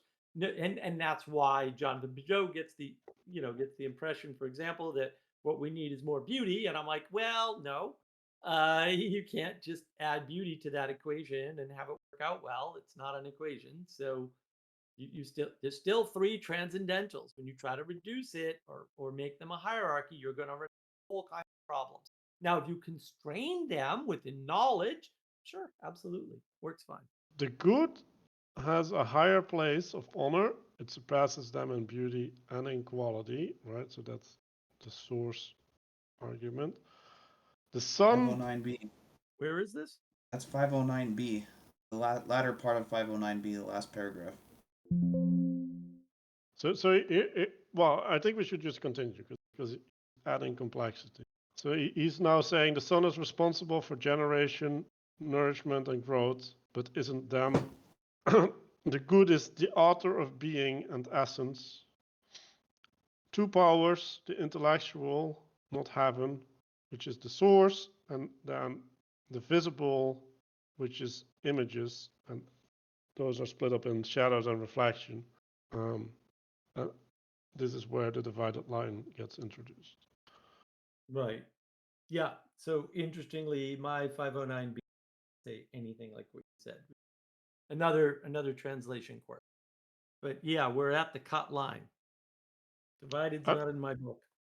Yeah, so cut a line in unequal parts. And then they're divided by clearness versus want of clearness. Well, seen versus intellected. Well, the intellectual versus the visible. Yeah, that really made that distinction. Yeah. No, I'm saying it's in my text, those words are used in both places. Different degrees of truth manifest on each level. Then you have the copy leading to the original. That's analogous to opinion leading to knowledge. Yes. And then the opinion is like looking in the twilight, effectively, right? And that ties back to book 5. So we're talking about the sphere of the intellectual, and then it goes into principles that lead to ideas, which is above the line, right? Which is where the hypothesis leads up in clarity. And then on the other side, you have a figure that leads to an image, where the hypothesis leads down, because it's reducing in clarity. And so this is where I responded to you, Ethan, about the fallen angels, because I think this is describing the fallen angel versus the rising angel. And then they start a starting hypothesis in math. They relate to the ideals behind. The reasoning is not around the visible forms, but the forms resemble ideals. When looking at the forms, they make a symbolic connection to the ideals behind the forms. That's what the mathematician does. And then he starts talking about how do we get to have this awareness. Maybe we should stop there a little bit. Well, I wanna find out in 511A they use, is that in everyone's text, the word hypotheses? Yes. Interesting. Okay. I have a footnote on hypothesis though. Let me see if I can find it. Yeah, I got second translation also uses. Because I gotta wonder what we have so much confusion around that word in, let's say, recent times. It's hard to know what he means there. Well, I think hypothesis is the optionality for jumping level. Yeah, you're not in a state of being when you're talking about hypotheses. You're in your head, right? So I think that's kind of what the cave is about. It's about modal difference. Yeah, that's why I was curious about that. Well, That's well, they're not connecting it to required. math, right? Like, and so in math, you have a hypothesis, and then you can write the proof, right? So you perceive an intelligibility that you want to pursue, right? And then you can build a structure that supports it, or you don't. Or you don't. Yeah. Okay, so they say the search has to make use of hypotheses that do not assent to a first principle. The shadows in the world have reflections of greater shadows. Those greater shadows have a greater distinctness, and therefore a greater value. Right. So I think this is what the symbolism is about, like the poetic identity that is non-logical, right?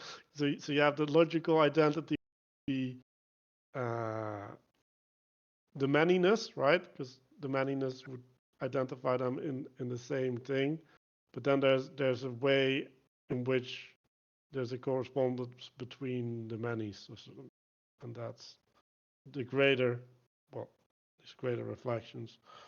Um, and then reason attains knowledge by dialectic, lifting up to a principle, true understanding from opinion to reason. I'm just kind of reading here in Schindler, and he says that the divided line analogy is misunderstood a lot. Yeah. He's kind of explaining it. He's trying to take it away from. So Plato tries to explain it twice here.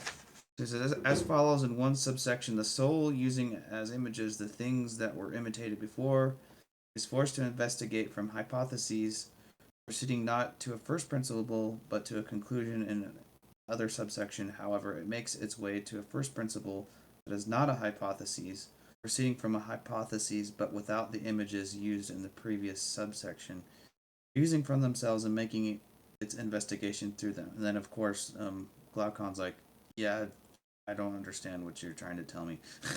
I agree. So, so Socrates says, let's try again, and he starts explaining it in the light of a mathematician. And I think what Schindler's doing is he's trying to a lot of people get fixated on the mathematical framing, and Schindler's trying to take us back away from that because that's not his intent. Like, I agree. he's using a one further degree of separation from the analogy of the divided line. So you have to. I struggled with this too. Like, I read both of these paragraphs. I read the second one, the mathematical framing, and then tried to go back to the first one with the hypotheses and conclusions, and just. But this is why I think it's a rope, right? So like there's one here, right? Like there's a layer here with a layer above, right? So like the layer above is the principles, effectively, right? And then this is what was the layer again? The this is where you get understanding of things, right? So the understanding, if you understand the things, it can lead you up to a principle, right?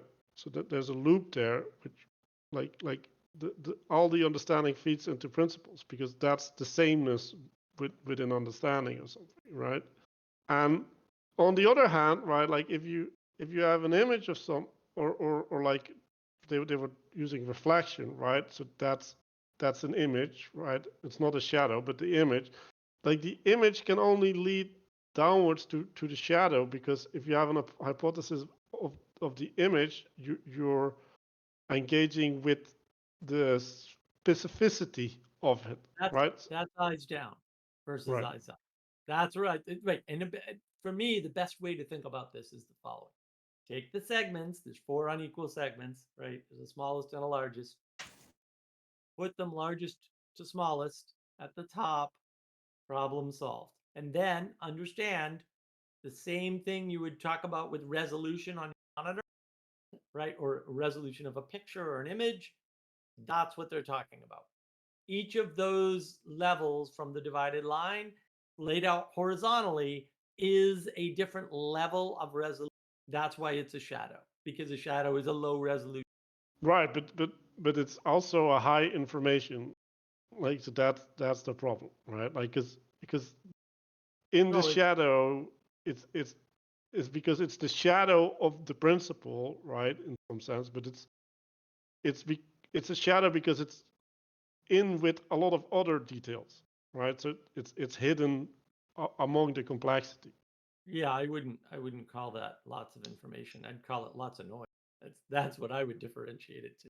Well, but there's other principles that participate in that too, right? So that's Right, but they're noise from the perspective of any single principle. All the other data. that's fair. Yes. That's Right. Right. That's why resolution matters. So this took me an hour. See if you can check this. It took me an hour to come up with this morning. I wrote out 2 statements, and this is really the culmination. I went from book 5 to 8 really to figure this out. The sun is a visible object that makes objects visible to the eye through the power of sight by providing light. Okay. Now I'm gonna say the good is an intelligible object that makes objects intelligible to the soul through the power of understanding by providing truth. I'm gonna read them again. No. That's the No. no. Super So- It's not so providing truth. The sun is not providing truth at all. It doesn't provide truth, so it's not the source. So that NP. Well, it's So one intelligibility. the thing that so what I noticed is that they use language like, which I need to go, maybe is in book 8 or something, but they use language like understanding when they talk about the good and intelligibility and so realm. They use words like understanding, right? So I just noticed, and then I tried mapping out the language and then looking at differences. So basically, I've been thinking all week about what's it like. It took me different light sources. What's it mean to see, right? Anyway, that's what I came up with this morning. I don't start at C. The statement in book 6 is a statement explicitly about creation. It's not about sight. Sight is a side effect of creation. Mm-hmm. Once there are created things and there's a light source, now you can see. But the whole sun thing linked to the Lord explicitly is about creation. That's what it's about. That's Right. why in that other book that we're not doing a book club on, it says, "Let there be light." Weird parallel. Yeah, there's all those conspiracy theories that people are trying to link these two things. Like, well, Plato went on vacation to Egypt and then was locked in prison and then read Moses. Right. Well, I That's believe the only he read. possible explanation for these similarities. Yeah. I believe that he spoke to the Jews. Like, I have no problem. I'm sure everybody at that level knew all the but it's irrelevant because it's not interesting. Like, so how we got to where we got isn't relevant. So We're Right. still here and we're not going to go back and change it. So it's not important. Like, I don't understand this obsession with we've got to know exactly where it started and where it turned. No, you don't. You can just live your life. You really can. I've done it. Works great. It started. Okay, Well- here's the thing. Well, and The sun shines over the Middle East just like it shines over Greece. So it and rises in itself. either it's true or it's not true, right? Like, that's all. Exactly. So you need to include this, Danny, right? Like, the sun is responsible for generation, nourishment, and growth, right? So it's not only responsible for the discernment, right, or the intelligibility. It's also responsible for the capacity of things relating to each other or something. Generation. It's responsible for generate. It's generative. The force of generativeness in this framing is the sun. So Well, you can but look at it this way. it's not it but any of these things, right? Like, so it's the source, but it's not the thing, and like Right? that's important right. to realize, right? So It's an enchanted world. Yeah. Something that helped me understand this is if you think of a wheel and an axis. So a wheel is turning around an axis, of which. So if you look at a wheel that's turning, I was talking to Manuel about this. The closer you get to the middle, the closer you get to the axis, the theoretical axis, the less physical wheel there is, and the less it's turning till it theoretically gets to zero. So the axis of the wheel, which gives the wheel its purpose and its purpose of turning, doesn't exist on the wheel. It doesn't exist on the material wheel, but it's what gives the wheel its essence. It's where the wheel comes from, because without an access point, it would not be a wheel. well, no, like it, I don't know why you're complexifying it. You can just use a flashlight, right? And like its beam spreads, right? So the further it spreads, the less intensity of light there is, right? Like the So divided there's line. less of the light the further that you are away, and the light itself isn't lit. Like it's that which doing the lighting of the rest. Like, You don't see The light light. You itself see isn't light lit. off an object, right? You don't see the light. Right. I like the wheel better. Sorry. Maybe I'm and Okay, and, biased. and, and you, like that's even true in the analogy of the cave, because if you look at the sun, you can't see the sun because you see the Right. sun is obscuring itself by But its you light. can see the projection, and the projection goes like this, like a flashlight beam, right? Which is back to the divided line, as you guys are calling it. Even though it doesn't say divided in my book. And I think, right, like I have this framing of the four levels, right? And it's the higher you go up, the clearer your vision is of what is moving, right? The principle of what's organizing the thing that you're looking at, right? But yeah, so if you go down, there's more confluence with other factors, like it's conflated, and then the conflation is of such nature that you can't use the conflation to look outside of itself, and the only way to do that is through understanding. Yeah, but Manuel, now Danny can't be efficient. Why'd you do this to him? Well, I just wanted to be clear, like. Yeah, I know. Well, it's hard to make it clear because it is complex, and there's no you can't reduce it. Yeah, it's complex. Sucks. So Danny, do we have that fixed? Yeah, I'm good with the line thing. I'm so in the cave though. That's the reason. No, Okay.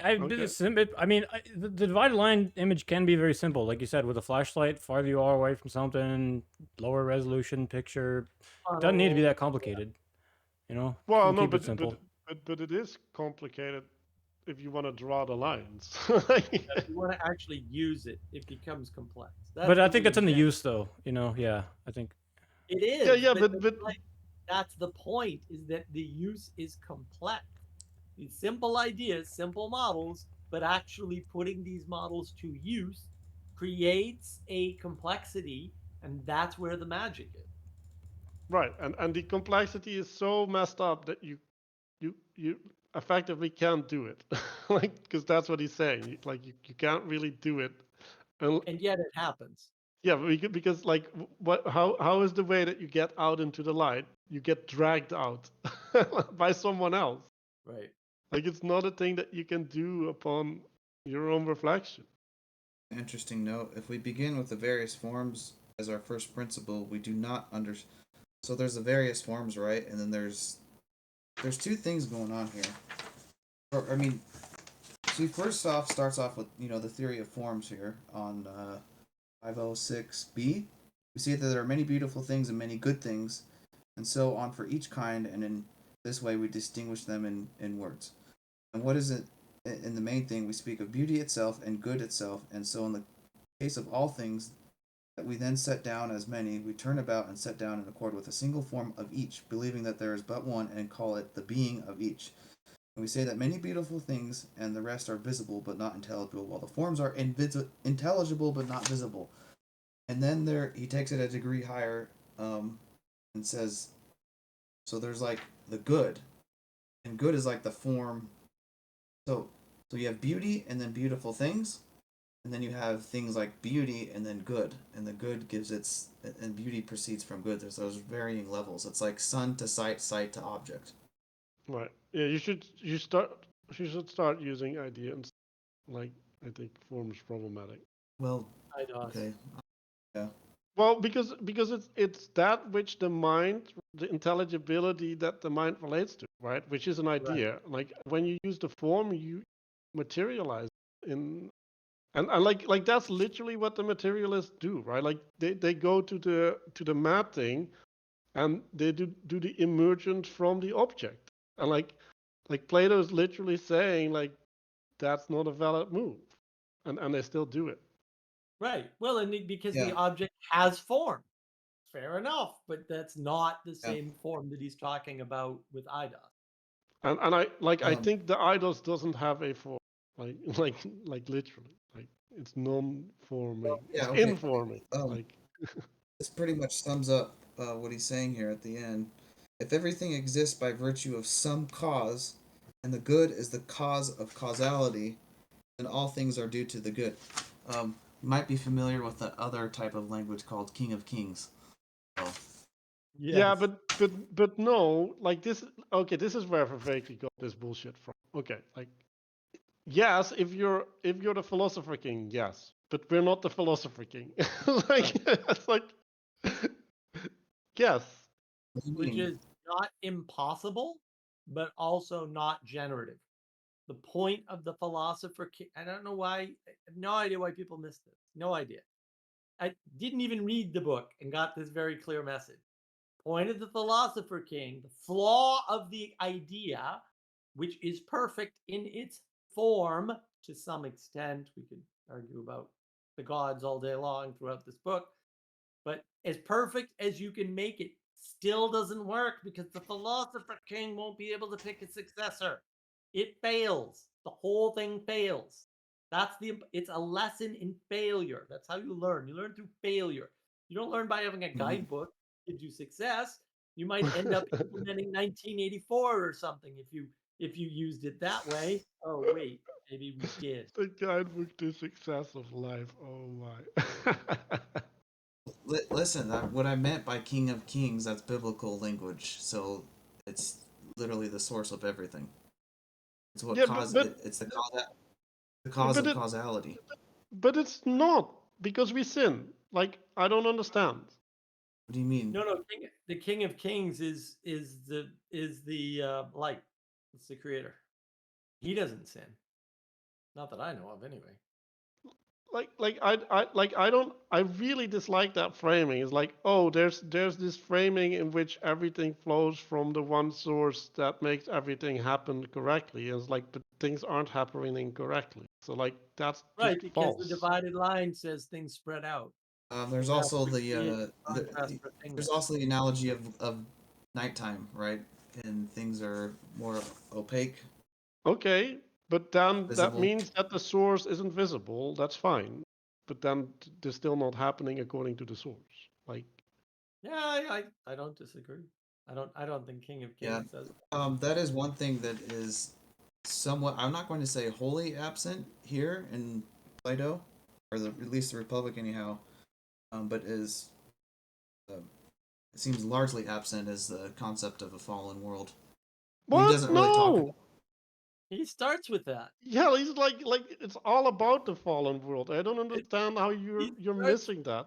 he starts with forbidden knowledge, and children are these bratty little, incorrigible beasts that need to be trained because they suck.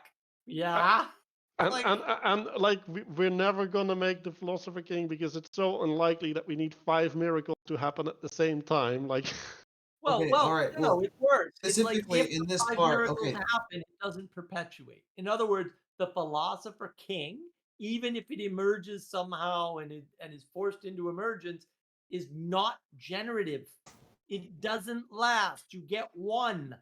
And you can argue that happened, right? Marcus Aurelius. Okay, granted, but what we're talking about here in this book with light, it's, I guess we're just speaking purely ideally. Like we're not taking into account the fallen world anymore. We've gotten rid of all of that. No, the So divided you have to line remember puts it that. right back in. The divided line puts it right back in. I don't understand how we can ignore the fallen world. Like I don't even know what that means. The divided line is it's not a line, it's cut into 4 unequal segments. There's your sin. Like, oh, yeah, okay, it's no longer a I line. don't think the divided line. I don't think it's. I don't think sin is taken into account in this divided line The analogy. shadow. What do you mean sin Where's is not the taking what are it into? shadows? Shadows aren't perfect implementations by definition. Yeah, like Right, but if I look at the the good, shadow is part I of the don't see sun the good analogy. because It's not part of the divided line analogy. No, it is.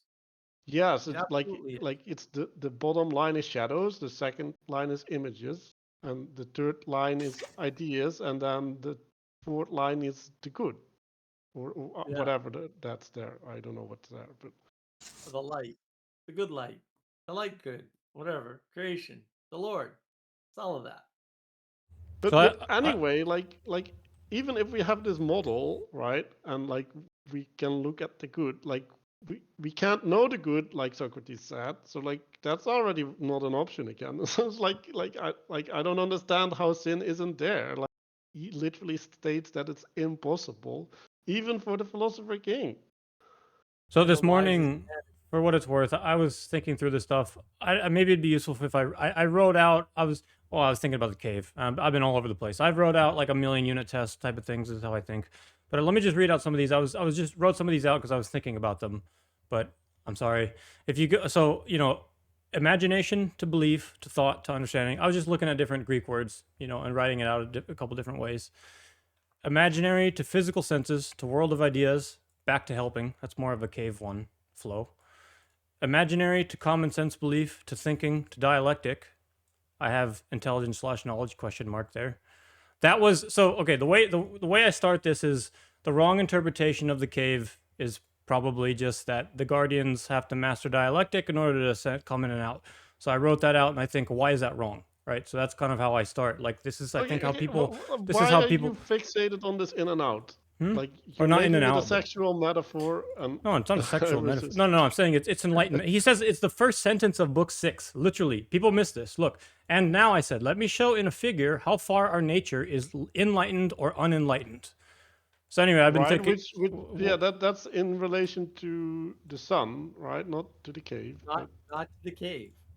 Well, right. So yeah. So in relation to the sun, we were talking about different types of knowledge and all these kinds of things. We looked at all these Greek right. words last week. So anyway, I just wrote out a bunch of these from conjecture to belief to understanding to the exercise of reason. I was just trying. How do you start a conjecture? You can't start a conjecture. Well, I But was just oh no, mapping. I was like just playing with language, like they were talking about opinion okay, and but imagination, the problem is right. Like you're making hypothesis. these rows, right? Hmm? And these rows they are in a dimension. There's dimensions in which we are informed by the emanation, right? Which is one perspective, and then there's a perspective in which we look up from below through the lines, right?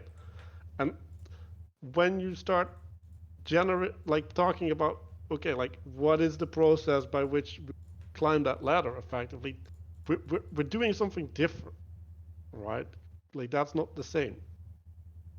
So it's important to realize what the relationship is that you're having towards these lines, because and then you also need to know why you wanna make that list. Like what's the functionality of knowing this progression, even if it's true. Yeah, look, Jenny, and I'm not. I promise I'm not being flip. I would rather you do math. then those that is so bad for your brain. I can't. What are you talking about? The formulations you came up with? No, do meth instead. What's so? I don't understand what. It'll be less damaging to your existence. Your teeth will rot. It'll be fine. But that line of starting from conjecture and things, that's gonna kill you.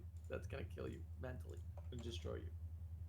Yeah, It's because so wrong. I can't even. I can't like even. like the problem that I'm having when I hear you say these things, right? Is like, okay, like why would you make that? Well, because you want to use it, right? Like that's what I hear, right? So that's the way that I understand this. Oh, I want to make this list so that I can do something.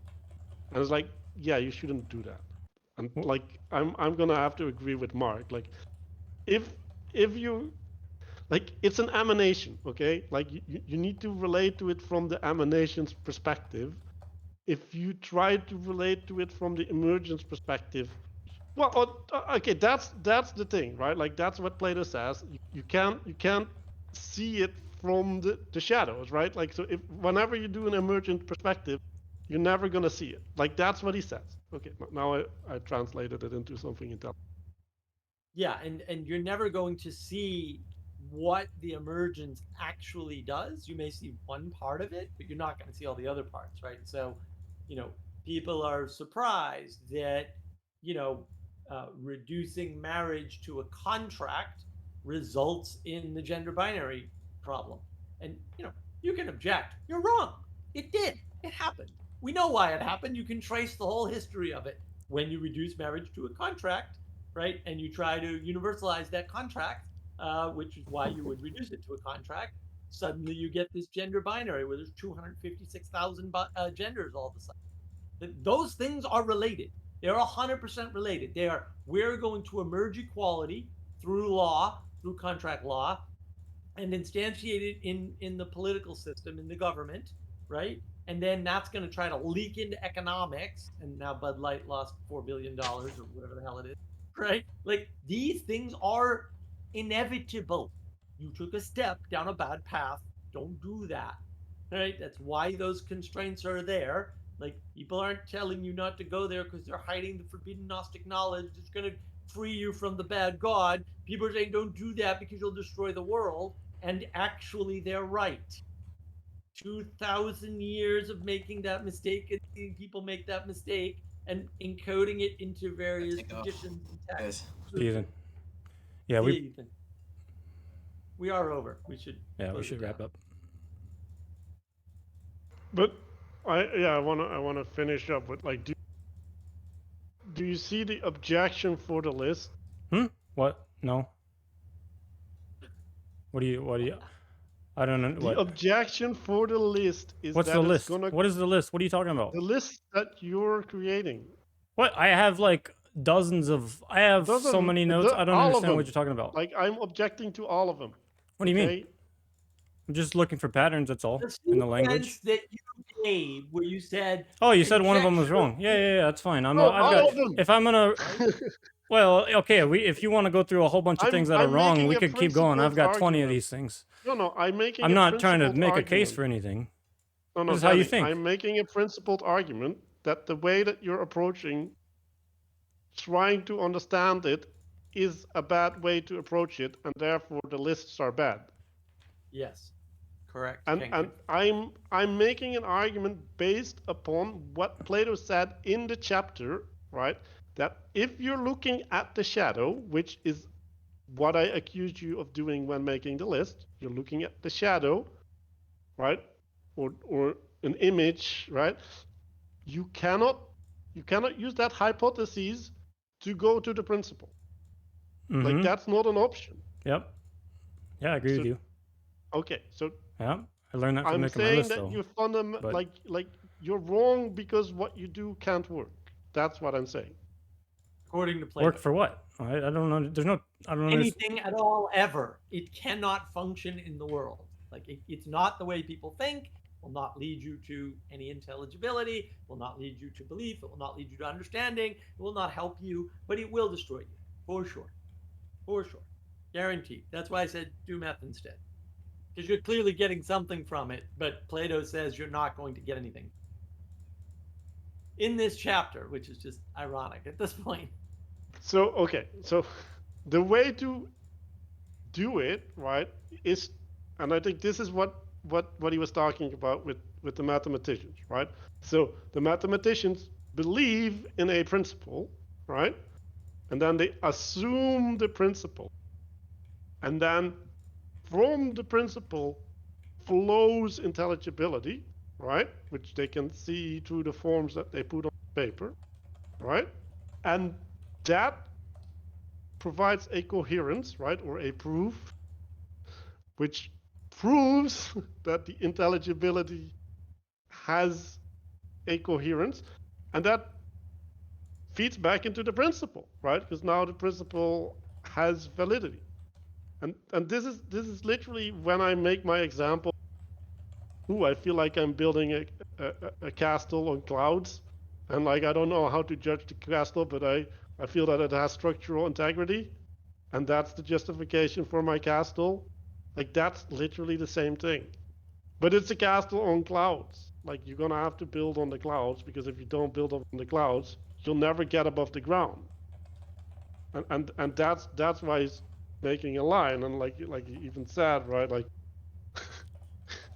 it's the realm of ideas or intelligibility, not heaven, right? Like he was saying that it's not heaven, like it's separate from heaven. The powers, yeah, the intellectual power, like it's, although yeah, I'm not sure whether I agree with that, whatever. And I think the clearness, right, like is super important, right? Because the clearness is like a measure of simplicity, right? And like the value of a principle is its simplicity. And if you relate a you can do operations upon things that are simple and make predictions about the shadows that will manifest in the world without knowing anything about the shadows, just by knowing whether they participate in these principles or not. And that's the way that you can get rid of the combinatorial explosion. Because the method of reasoning allows you to make judgments about the unknowns in the world.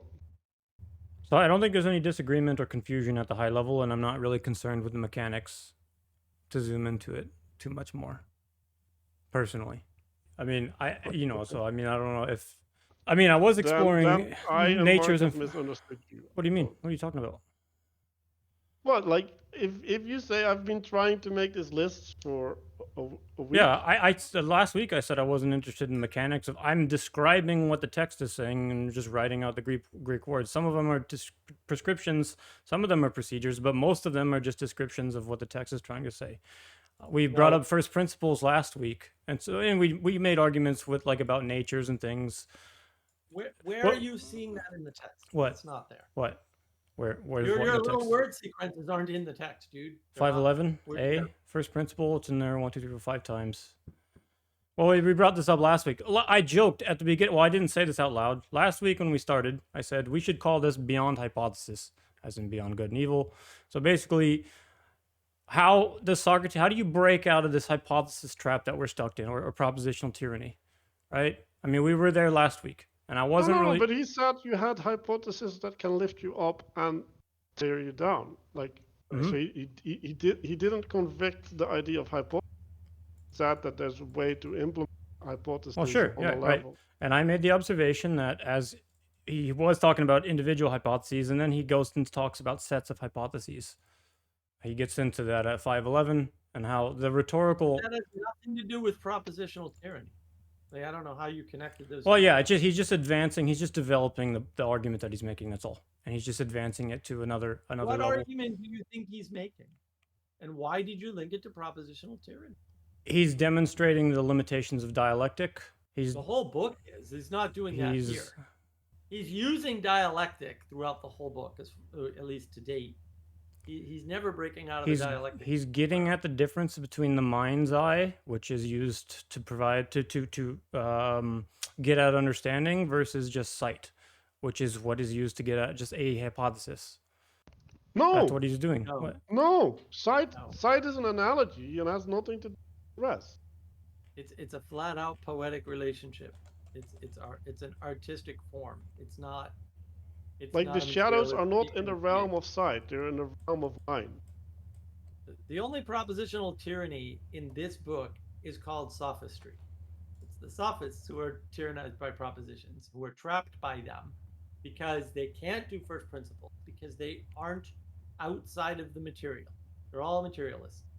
And so the well, again, we're kind of getting into the cave now, right? But basically, I start with, you say a common interpretation of the cave is something like education moving the soul through the stages on the divided line, right? So I wrote out the stages on the divided line, and then they ultimately bring you to the form of the good. It's the sun. It's not that complicated. It's pretty simple.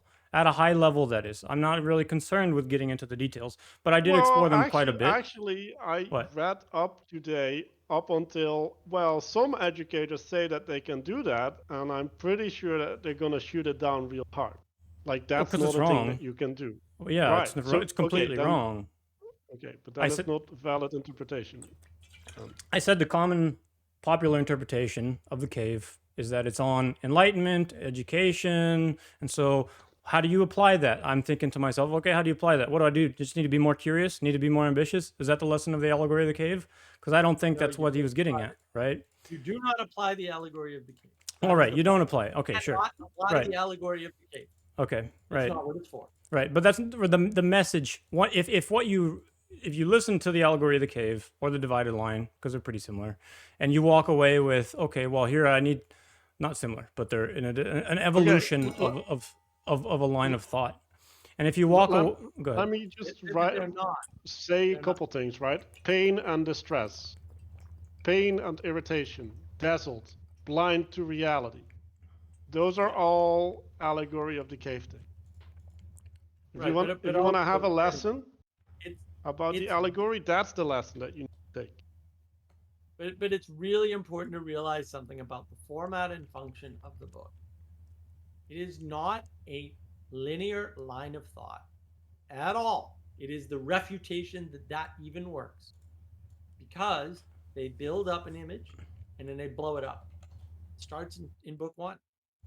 It says you can't understand justice from the perspective of a single individual, even if you add other single individuals in the frame. Right? You cannot at all ever. This is book one. The line of argumentation is, well, you can understand justice. I would feel just or unjust, blah, blah, blah. But that person would feel just or unjust, blah, blah, blah. And Socrates goes, yeah, it doesn't work, guys. We need to scale up to the city.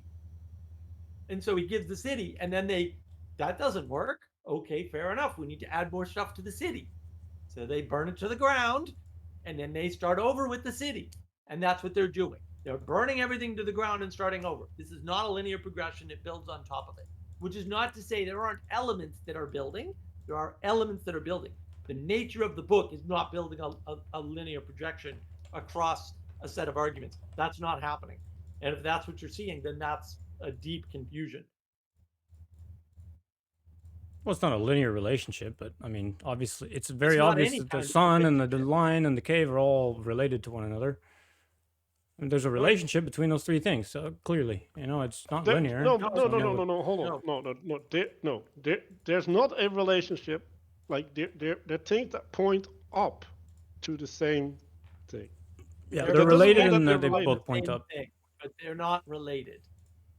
Okay, we can agree to that. They both point up. Right, but right, and that's but that's why we're here this- fundamentally. Right, it's the vertical causality, right? So they don't. You cannot collapse them into a single identity. That's why they're three frames. Like it's like the Trinity. It's like it's like you cannot collapse them. Like if you What do try you and do do from the there? collapse of the Trinity, you just end up with unintelligible crap and misguidedness. Like that's Right. the other problem. You Like lose there's sight. You lose contrast, you lose sight. Now you can't see, right? That's why reducing and compressing and flattening is bad. It's all the same operation. It's bad. Don't do that. Trying to distill the essence of any piece of this text is an error.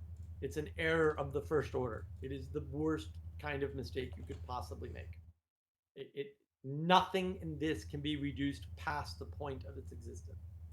Otherwise, you ruin it completely, the whole thing. One little sentence compressed, done, whole book, useless. Entire text, pointless, doesn't work. and that's what I was talking about. Like he's trying to make a shape with the text, right? So there's an abstraction from the form that the argument is taking, right? Like the argument has a form, and there's intelligibility in the form of the argument, which I think is the point of the book, right? Because the intelligibility in the form of the argument is that which allows you to relate to the world Hmm. in the same, like that's the image Yeah. of the son of the son. Uh-huh. Well, that's an interesting observation to think of arguments having forms. I mean, perhaps it should be more obvious, but that's not obvious to us moderns. Not obvious to me. I don't No, think it's not. about It's I don't not think about the obvious to form of anyone. argument first. Or yeah, Right. forget the word form. That's postmodern. It's the frame. Yeah. It's Yeah. the frame or the framing Yeah. or the constraint or the box which you're starting, right? And Yeah. it's explicit in the text, right? Socrates tries to take a shortcut and give you the short form argument, and then he fails, and he goes, "Oops, sorry, my bad," right? He messes up and says, "I failed. I couldn't do the short form. Now we're gonna have to go back and do the long form." And that is a destruction of the original argument. It has to be reconstructed with more detail, not less. When you try to take the things in the text that is explicit in this part we just went over, right? When you try to take parts of the text and take a shortcut with them, or compress them, or reduce them, or flatten them, that's all the same thing, you fail. That's what Socrates is saying. It's right there in book 6. Don't do that. And Huh. that's why I found it so important to go back to this analogy of the sun, right? Because that's where it all starts, right? And it's like he says, light is essential, right? Like light is the means by which sight is activated and seeing is made possible, right? So he basically says you can do a thing, but without the thing that allows the thing to be, it cannot exist. And that means that there's a substance, or like, is that the right word? Like, yeah, like it consists of something that which affords you the ability to see. And so the intelligibility is affords you to intelligize. Like it doesn't make any sense without the intelligibility being there. Mm-hmm. The eye. Yep. No, the intelligibility is not the eye. The soul is the eye. Right. The That's the intelligibility Right. That is is the light the eye that is to shines exactly from the good. is to the soul as yes. Yeah. No, I think we're on the same page. Honestly, I haven't heard anything I disagreed with any of either of you two about. I don't understand what your issue is with me writing out some Well, some of these you're not lines, supposed but to understand what I say. You're supposed to understand why I say what. Like I'm saying things with a purpose. I'm not saying things because, like I already said the thing. Like I don't have to repeat the thing I already said. Like that doesn't make any sense. Watch our live stream on agreement, Dan. That will help you understand where we're coming from. Manuel, close this out before we end up in an Yes. loop. Before we explode. Oh, too late. Yeah. Again, set an intention for the week. Yeah. Maybe related to these two realms and how you're relating to them. and reflect on the things that you struggled with. Okay, I think I have something generative. So imitation is trying to establish a relationship to what motivates the other, not in essence. Like I'm just not in pragmatic essence, right? And then if I have the same participation, I can see what they're seeing, and that's how you create true understanding. And I think that's the key that's missing, right? Like that's the intimacy problem or whatever, right? It's like I can see what they're seeing without taking their participation. And so if you, this is to you, Danny, right? Like if you want to understand what I'm trying to communicate, you need to understand my participation. Like what is the role that or the identity that I assume towards you that contextualizes my words, that it gives different meaning to my words? Because I said the same words twice and I meant different things. No, I like both of the ideas. Imitation, establishing a relationship by seeing what motivates the other person or something like that. No, and that's true. You know, your words have the context of who you are. I get the sense. Anyway, I'm still working on this. Never mind it. Well, you can just say it. Well, no, I'm Let just. I someone mean, else. I was trying to destroy or perhaps deconstruct, for lack of a better word, the cave. I have the sense that it's about being, and that doesn't seem to be the common interpretation of the cave. I know I'm a little bit ahead. I know we're not at the cave. I don't know what you mean by being that would relate to decay. Let me search my notes. There's way too many notes.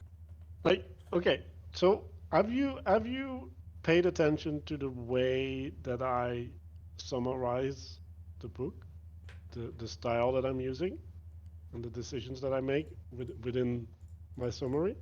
I mean, to varying degrees. I mean, what are you getting at? Well, I'm I'm participating in a form, right, Mhm. or an idea of, or a being in relationship to the text, right?